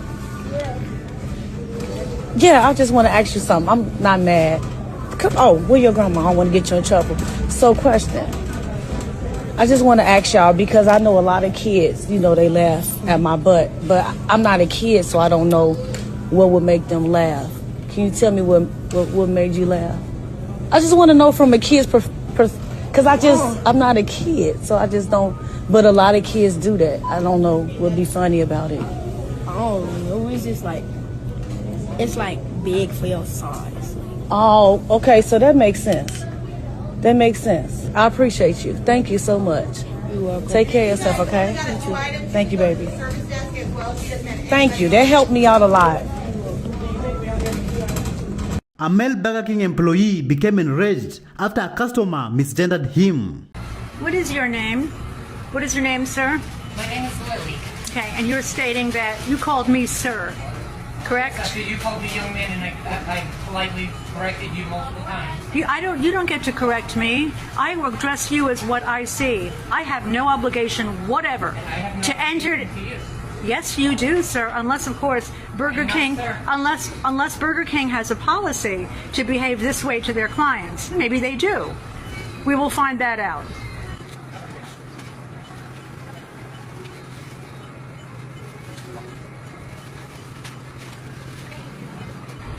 Hello. Can I help you? Yes, ma'am, Kathy Brown. Kathy. And you are the manager? I'm actually one of the owners, but we have no video Good. recording, so I'll be more than happy to help you, but you can't record us. Oh, I'm a First Amendment lawyer, and I can definitely record you. Absolutely.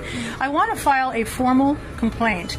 Okay. I have been a patron of, I've been a patron of Burger King for many, many years. Mm-hmm. And I came here, I always received nothing but excellent service. But I came here today, I had a coupon, and I ordered what I ordered. And one of the things was accidentally left out, not a problem. Okay. I came back around to get it, and I thanked the young man who waited on me, and I said to him, thank you, young man. When I did so, when I came back the second time, he became very angry, and he said, I'm not a young man, okay? I said, sir, I call you what I see. He said, well, in that case, thank you, sir, and shut the window. Now, I am clearly a woman, and I have no obligation, as you know, ma'am, to call him whatever he thinks he's supposed to be called. And I cannot imagine that Burger King has a policy that when their customers have this sort of an interaction and they're supposed to be responded to angrily and on purpose called sir and yelled at, because he did. Well, I did that to you because you called me the wrong sex. Is that Burger King's policy to treat their... I will have a conversation with Miss Lily, who was the young lady that was in the drive-thru. She is not a young lady. You're free to think. You're free to think she is, and I'm free not to. And I will address her, because we do not condone being rude to our guests. So you're right. So that was inappropriate. Her retaliation because she was upset was inappropriate, and I will address that, okay? Thank you. I'm glad to know that your policy is not to insult your clients. Yeah, our policy is not to insult, but we just hope our guests don't insult our team members either. I beg your pardon, madam. Do you find that I insulted this individual? No, I do not, but I'm going to ask you to leave because we do this as private property. Yeah. I do have the right to ask you to leave. That's cool. One more thing, ma'am. Who is your director? To whom do you report? I'm the owner. Kimberly Byer with Kansas King Inc. Kimberly Byer. Okay. Thank you very much, ma'am.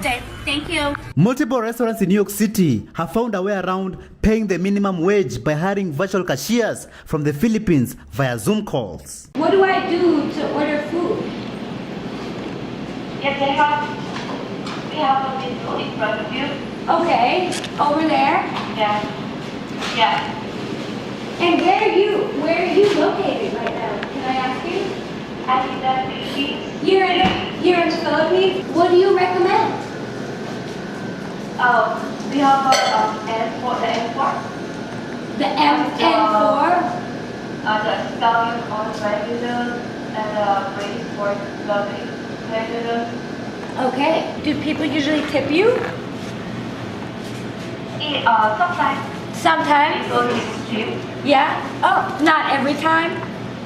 A UCLA pro-Palestine protester was rushed to the hospital after collapsing on day 9 of her hunger strike. This is what happens when UCLA ignores their students. She's going to the hospital. She just passed out. UCLA, please hear her. She's literally being hospitalized because of you.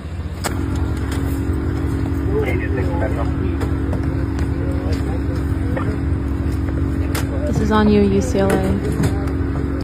Hi, my name is Maya, and I'm on day 6 of my hunger strike. Although there has been no response from UCLA about my hunger strike, I have been made aware that they know about the strike and they are monitoring it. UCLA claims to care deeply about the health and safety of its students, yet has failed to directly speak to me about my hunger strike. Many people do not know just how involved UCLA and other universities across the country are in the Palestinian genocide. Universities and institutions of learning are run like for-profit businesses. They hold billions of dollars in investments and private equity funds. This means the people who run this university directly profit from the slaughter of Palestinian children. I'm going to read from Unmasking UCLA, which is a white paper made by diligent activists at our school who have been researching and talking about divestment far before I've been here. An arts teacher named Matt Taylor is going viral on social media. Take a look at this. Hey guys, Mr. Taylor here today. I wanted to take you outside of my classroom, and this is the sign that's right out there. It says, just make a mark and see where it takes you. Now, this is so important for all students to see because I want them to not be afraid to take that first step. And that first step could be putting a pen to a pen. Hi. It could be, it doesn't matter. A paintbrush to a canvas, whatever it is. I just want you to go out there and create and light up the world. All right? So make that first step. Hey guys, Mr. Taylor here. Today, let's do some mountains. Look at little mountains in there. Mountains are so great, man. They're kind of cool to look at. So, yeah, come with me on this journey. All right? I chose mountains today because they're so grand. You know, they're obviously they're so beautiful to look at, but they can be intimidating too. Not only to climb, I don't do that, but even to paint. And I look at it as when you're staring at a blank canvas, that anxiety can kick in, and it's hard. You know, you're afraid to make that first move. But you know what? With each brush stroke, what you can do is you can do a little bit at a time, and you can actually move mountains. So try. That's all I gotta say. Get out there and try to move mountains.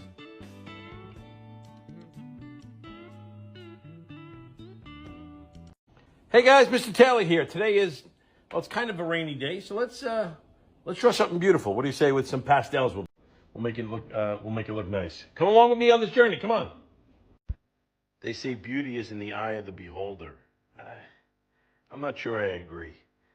The things that hit hardest, like a sunset that turns the sky orange, or a song that tightens your chest when you think of a loved one. I mean, that beauty isn't coming from me. It's coming from them. It's in the sunset, the waterfall, the face of the ones we love. The beauty is there whether we see it or not. It's already shining. In the world, in each other, in you. All we have to do is look up, look closer, and notice it. A woman uses